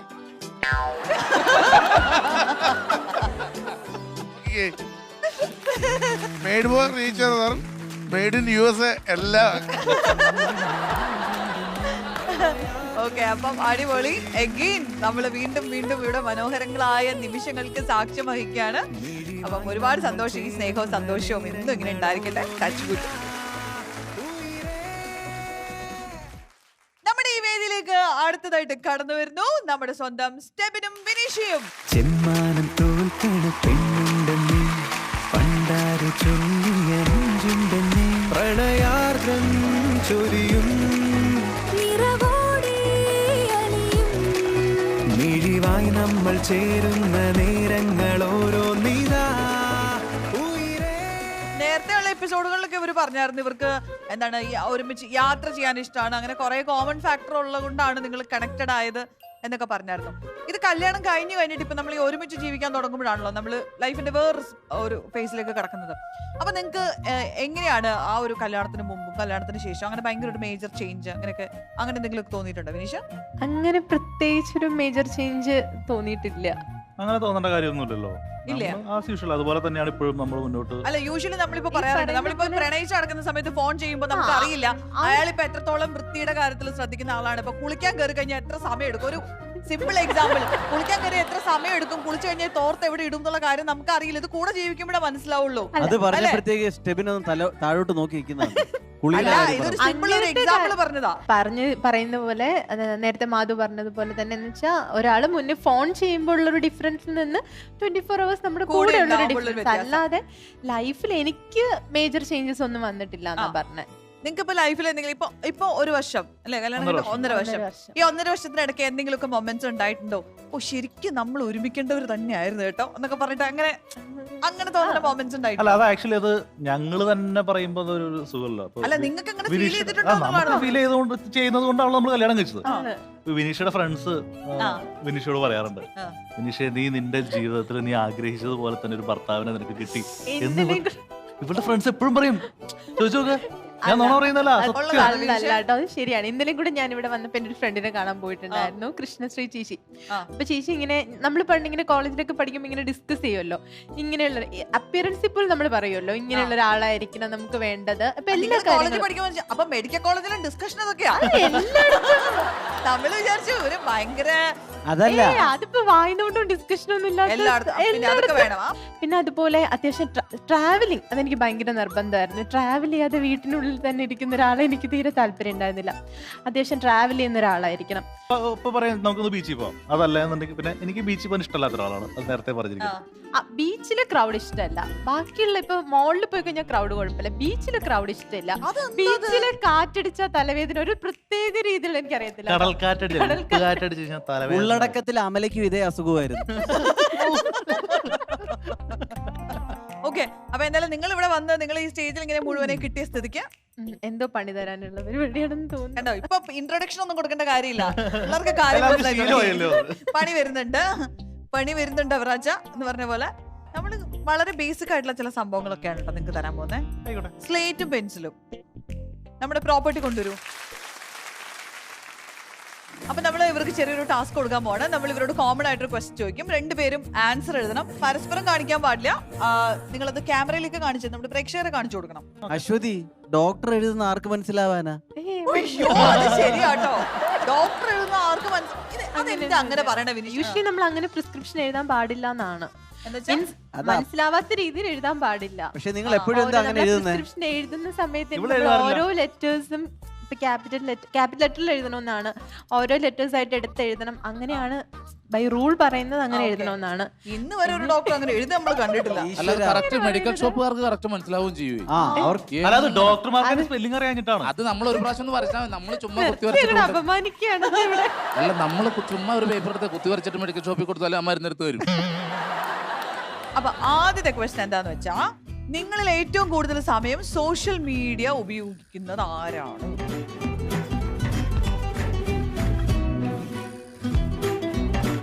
ഇത് മരുന്നിന്റെ പേരാണല്ലോ എഴുതുന്നത്. സെറ്റായിരുന്നോ?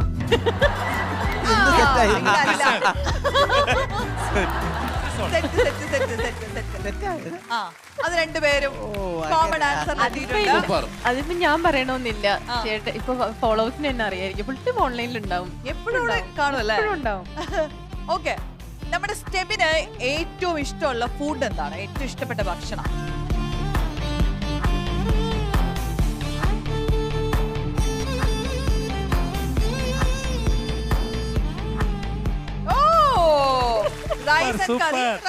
ചോറാണ്. എനിക്ക് 3 നേരം ചോറ് കിട്ടിയാൽ ഞാൻ ആസ്വദിച്ച് കഴിക്കും. എനിക്ക് വേറെ ഒന്നും വേണ്ട. ഡോക്ടർ അത് റെക്കമെൻഡ് ചെയ്യുന്നുണ്ടോ?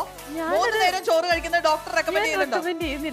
അല്ല, വിനീഷ കല്യാണം കഴിഞ്ഞ് നമ്മുടെ നാട്ടിൽ വരുന്ന സമയത്താണ് രാവിലെ ബ്രേക്ക്ഫാസ്റ്റിനും ചോറ് കഴിക്കുന്നത്. ഇവിടെ അങ്കമാലിക്കാർ എങ്ങനെയാ രാവിലെ ബ്രേക്ക്ഫാസ്റ്റും ചോറാ കഴിക്കുന്നത്. നമ്മുടെ തേർഡ് ക്വസ്റ്റ്യൻ വെച്ചാൽ നിങ്ങൾ തമ്മിൽ എന്തെങ്കിലും ഒരു ചെറിയ ഒരു കുഞ്ഞു പിണക്കം ഉണ്ടായി കഴിഞ്ഞാൽ ആദ്യം അത് കോംപ്രമൈസ് ചെയ്യാൻ ഇനീഷ്യേറ്റീവ് എടുക്കുന്ന ആരാണ്?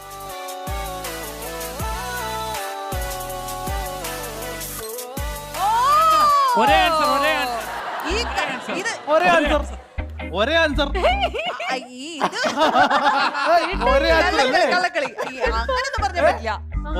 അല്ലേ ഇത്? ആണോ? ഒരേ ആൻസർ ആണ്, പക്ഷെ ഉത്തരം തെറ്റിപ്പോയി. പറ്റത്തില്ല, ഞാൻ സമ്മതിക്കത്തില്ല. ഇതിന്റെ പേരിൽ ഇനി ഇവിടെ അടി ഉണ്ടാക്കരുത്.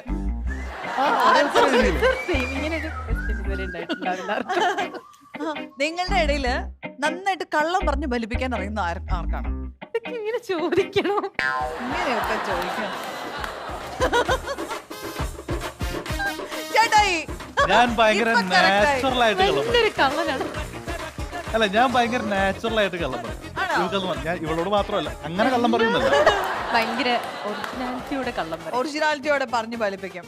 ഓക്കെ, അല്ല ഞാൻ ചോദിക്കട്ടെ, നിങ്ങളുടെ ഇടയിൽ ഐ ലവ് യു എന്നുള്ള വാക്ക് ഏറ്റവും കൂടുതൽ യൂസ് ചെയ്യുന്ന ആരാണ്? അതിപ്പോ ടെക്സ്റ്റ് ചെയ്യുമ്പോഴാണെങ്കിലും വിളിക്കുമ്പോഴാണെങ്കിലും അത് കൂടുതൽ പറയുന്നത് ആരാണ്?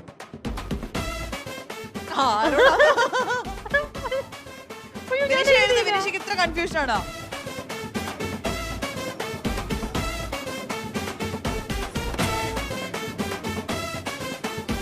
ഓ, ചേട്ടായി ആണ് റൊമാൻറ്റിക്. അത് ചേട്ടായി അല്ല റൊമാൻറ്റിക്, ചേട്ടായി വെറുതെ ഐ ലവ് യു അല്ല, എല്ലാ ദിവസവും രാത്രി ഉറങ്ങുന്നതിന് മുമ്പ് ഒരു ഐ ലവ് യു പറയും. ഞാൻ ഏറ്റവും ആദ്യം ബെഡിൽ നിന്ന് എഴുന്നേറ്റ് പോകുന്ന ആള് ഞാനാണ്. അപ്പൊ ഞാൻ എഴുന്നേറ്റ് പോകുന്നതിന് മുമ്പ് ഞാനൊരു ഐ ലവ് യു പറയും. ഞാൻ അറിയാറില്ല കേട്ടോ. അതൊന്നും അറിയാറില്ല, അതെന്റെ പ്രശ്നമല്ല. ലാസ്റ്റ് ഒരു ഒറ്റ ക്വസ്റ്റ്യനും കൂടി ഉണ്ട്. വിനിഷയ്ക്ക് ഏറ്റവും പേടിയുള്ളൊരു കാര്യം എന്താണ്? ചേട്ടായി. ചേട്ടായി. അതിപ്പോ 8 കാല് തൊട്ട് എന്തു ആവാം അല്ലെ? ഒരു വസ്തു ആവാം, എന്തെങ്കിലും ഇൻസിഡന്റ് ആവാം, എന്തായാലും പേടിയുള്ളത് എന്താണ്? നോക്കട്ടെ. ഡാർക്ക്നെസ്. ഓ, ഇരുട്ട്. നിങ്ങൾ പൊളിച്ച. അതൊരു വലിയ കാര്യം. അല്ല, ഇത് ഇന്ന് നമ്മളൊന്ന് ഉച്ചയ്ക്ക് ഭക്ഷണം കഴിക്കുന്ന സമയത്ത് ഞാൻ പറഞ്ഞു, ആരോടാ പറഞ്ഞേ, ഒറ്റയ്ക്ക് ഫ്ലാറ്റിൽ ഇരിക്കുന്ന കാര്യം. എന്നോട് പറഞ്ഞു. ഞങ്ങൾ താമസിക്കുന്ന ഫ്ലാറ്റിലാണെങ്കിലും 14ാമത്തെ നിലയിലാണ്. എന്നാലും ഞാൻ ഫ്ലാറ്റിലില്ല, ഞാൻ ഒന്ന് ഷൂട്ടുമായിട്ട് പുറത്തായിട്ട് എറണാകുളത്താണ് അല്ലെങ്കിൽ വേറെ എവിടെയെങ്കിലും ആണെന്നുണ്ടെങ്കിൽ അന്ന് രാത്രി എനിക്ക് ഉറങ്ങാൻ പറ്റില്ല. ഇവിടെ ഫോൺ വെക്കില്ല, പേടിച്ചിട്ട് ഫോൺ വെക്കില്ല, വെളുക്കെ വരെ സംസാരിച്ചിട്ട്. ഞങ്ങൾ സംസാരിക്കാൻ കാര്യം എന്താണെന്നറിയാമോ? ഈ ആക്കും ഭയങ്കര പേടിയാ രാത്രി. ഞാനപ്പോൾ രാത്രി ഷൂട്ട് കഴിഞ്ഞ് പ്രോഗ്രാം കഴിഞ്ഞിട്ടൊക്കെ 2:30 ഒക്കെ ആകുമ്പോഴത്തേക്ക് വീട്ടിൽ വന്നിട്ട് ഭക്ഷണം കഴിച്ചിട്ട് കിടക്കും. കിടന്ന് ലൈറ്റ് ഓഫ് ചെയ്യുമ്പോൾ ഞാൻ ചോദിക്കും, യച്ചുവിന് ഞാൻ ആരാന്ന് മനസ്സിലായോ? അപ്പം പറയും, എന്താണ്? അല്ല, ഞാൻ ആരാന്ന് കറക്റ്റായിട്ട് പിടി കിട്ടിയ കുട്ടിക്ക് ഉണ്ടായിട്ടിരിക്കട്ടാ. ഞാൻ പറഞ്ഞേ, ഞാൻ സാജു അല്ല, വൈറ്റില് വണ്ടി ഇടിച്ച് മരിച്ചൊരു സോമനാന്ന് പറഞ്ഞു. ഒറ്റ കരച്ചിൽ കഴിഞ്ഞിട്ട് ആ ഏരിയ ഉള്ള എല്ലാ വീട്ടിലും ലൈറ്റ് ഇട്ടു. ഒരു ദിവസം ഞാൻ ഇതുപോലെ പ്രോഗ്രാം കഴിഞ്ഞിട്ട് ഓടിപ്പട്ടം ചെല്ലുമ്പോ ലൈറ്റ് ഇടുമ്പോ ഞാൻ ഒരു ഏങ്ങല് കേൾക്കാം. എനിക്ക് ലൈറ്റ് ഇട്ടപ്പോ കട്ടിലിന്റെ മൂലയിൽ ഒരു കയ്യിൽ കൃഷ്ണനും ഒരു കയ്യിൽ ബൈബിളും വിരലിൽ കൊന്തയായിട്ട് കരയുവാ. പേടിയാ. അപ്പൊ അന്ന് ഞാൻ പിന്നെ പേടിപ്പിക്കില്ല എന്ന് ഓർത്തിട്ട് പിന്നെ ബാത്റൂമിൽ കുളിക്കാനൊക്കെ കയറി കഴിയുമ്പോഴത്തേക്ക് ഞാൻ ആ ബാത്റൂമിന്റെ ഡോർ ഇങ്ങനെ നിന്നിട്ട് കുറച്ച് സെക്കൻഡ് അനങ്ങിയില്ല. പിന്നെ ഞാൻ ഇടിച്ച കൊടുത്ത് മുതുകത്തിട്ട് അപ്പോഴാണ് റെഡിയായത്. പിന്നെ ഞാൻ ഇതുവരെ പേടിപ്പിച്ചിട്ടില്ല. ഇനി ഇതുപോലെ പേടിച്ചിട്ട് പോയി കിടക്കേണ്ടി വരും. ആ ആളാണ് രാത്രിയൊക്കെ പിണങ്ങി കഴിഞ്ഞപ്പോൾ ഞാൻ ഇറങ്ങി പൊക്കളായിട്ടോ വല്ലോടത്തോട്ട് പോകുന്നു. ഗേറ്റ് വരെ പോകൂല. ഓക്കെ, അപ്പൊ എന്തായാലും മെയ്ഡ് ഫോർ ഈച്ച് അതർ ആണെന്നുള്ളത് നിങ്ങളും പ്രൂവ് ചെയ്തിരിക്കുകയാണ്. നമ്മൾ എപ്പിസോഡ് തുടങ്ങുമ്പോൾ എപ്പോഴും ആലോചിക്കും ഇന്ന് ഇതിനകത്തുനിന്ന് നമുക്കൊരു അടിപൊളി മെയ്ഡ് ഫോർ ഈച്ച് അതർ കപ്പിളിനെ നമ്മൾ അനൗൺസ് ചെയ്യും, പൊളിക്കും തിമിർക്കുന്നൊക്കെ. പക്ഷെ ഇവിടെ എല്ലാവരും വന്നിട്ട് എല്ലാവരും ഒന്നിനൊന്ന് മെച്ചമായിട്ടുള്ള ഓരോ സംഭവങ്ങളും മൊമെന്റ്സും ഒക്കെ ക്രിയേറ്റ് ചെയ്തിട്ട് പോകുമ്പോൾ പിന്നെ ഇനി ഒന്നും പറയാനില്ല. അപ്പൊ അതുകൊണ്ട് നിങ്ങളോടും പറയാനുള്ളത് താങ്ക് യു സോ മച്ച്. അപ്പൊ അടുത്ത പ്രാവശ്യം വരുമ്പോ വീണ്ടും ആലോചിക്കണം, ഇവിടെ പലരും ഉണ്ട്. അപ്പൊ കട്ടക്ക് പിടിക്കാനുള്ള ഐറ്റംസ് ആയിട്ട് വന്നോണം. ഇതൊരു കോമ്പറ്റീഷൻ അല്ലെങ്കിൽ പോലും മത്സരമല്ലാത്തൊരു മത്സരം ഇതിനടി കൂടെ നടക്കുന്നുണ്ടെന്ന് മനസ്സിലാവുന്നുണ്ടല്ലോ അല്ലേ? അപ്പൊ all the best, thank you so much. Cadbury Ice Cream Love has many flavors and East Tea co-presents. Njanum Endialum co-powered by Pooja Ragini, Dazzler Eternal, Way to Stardom.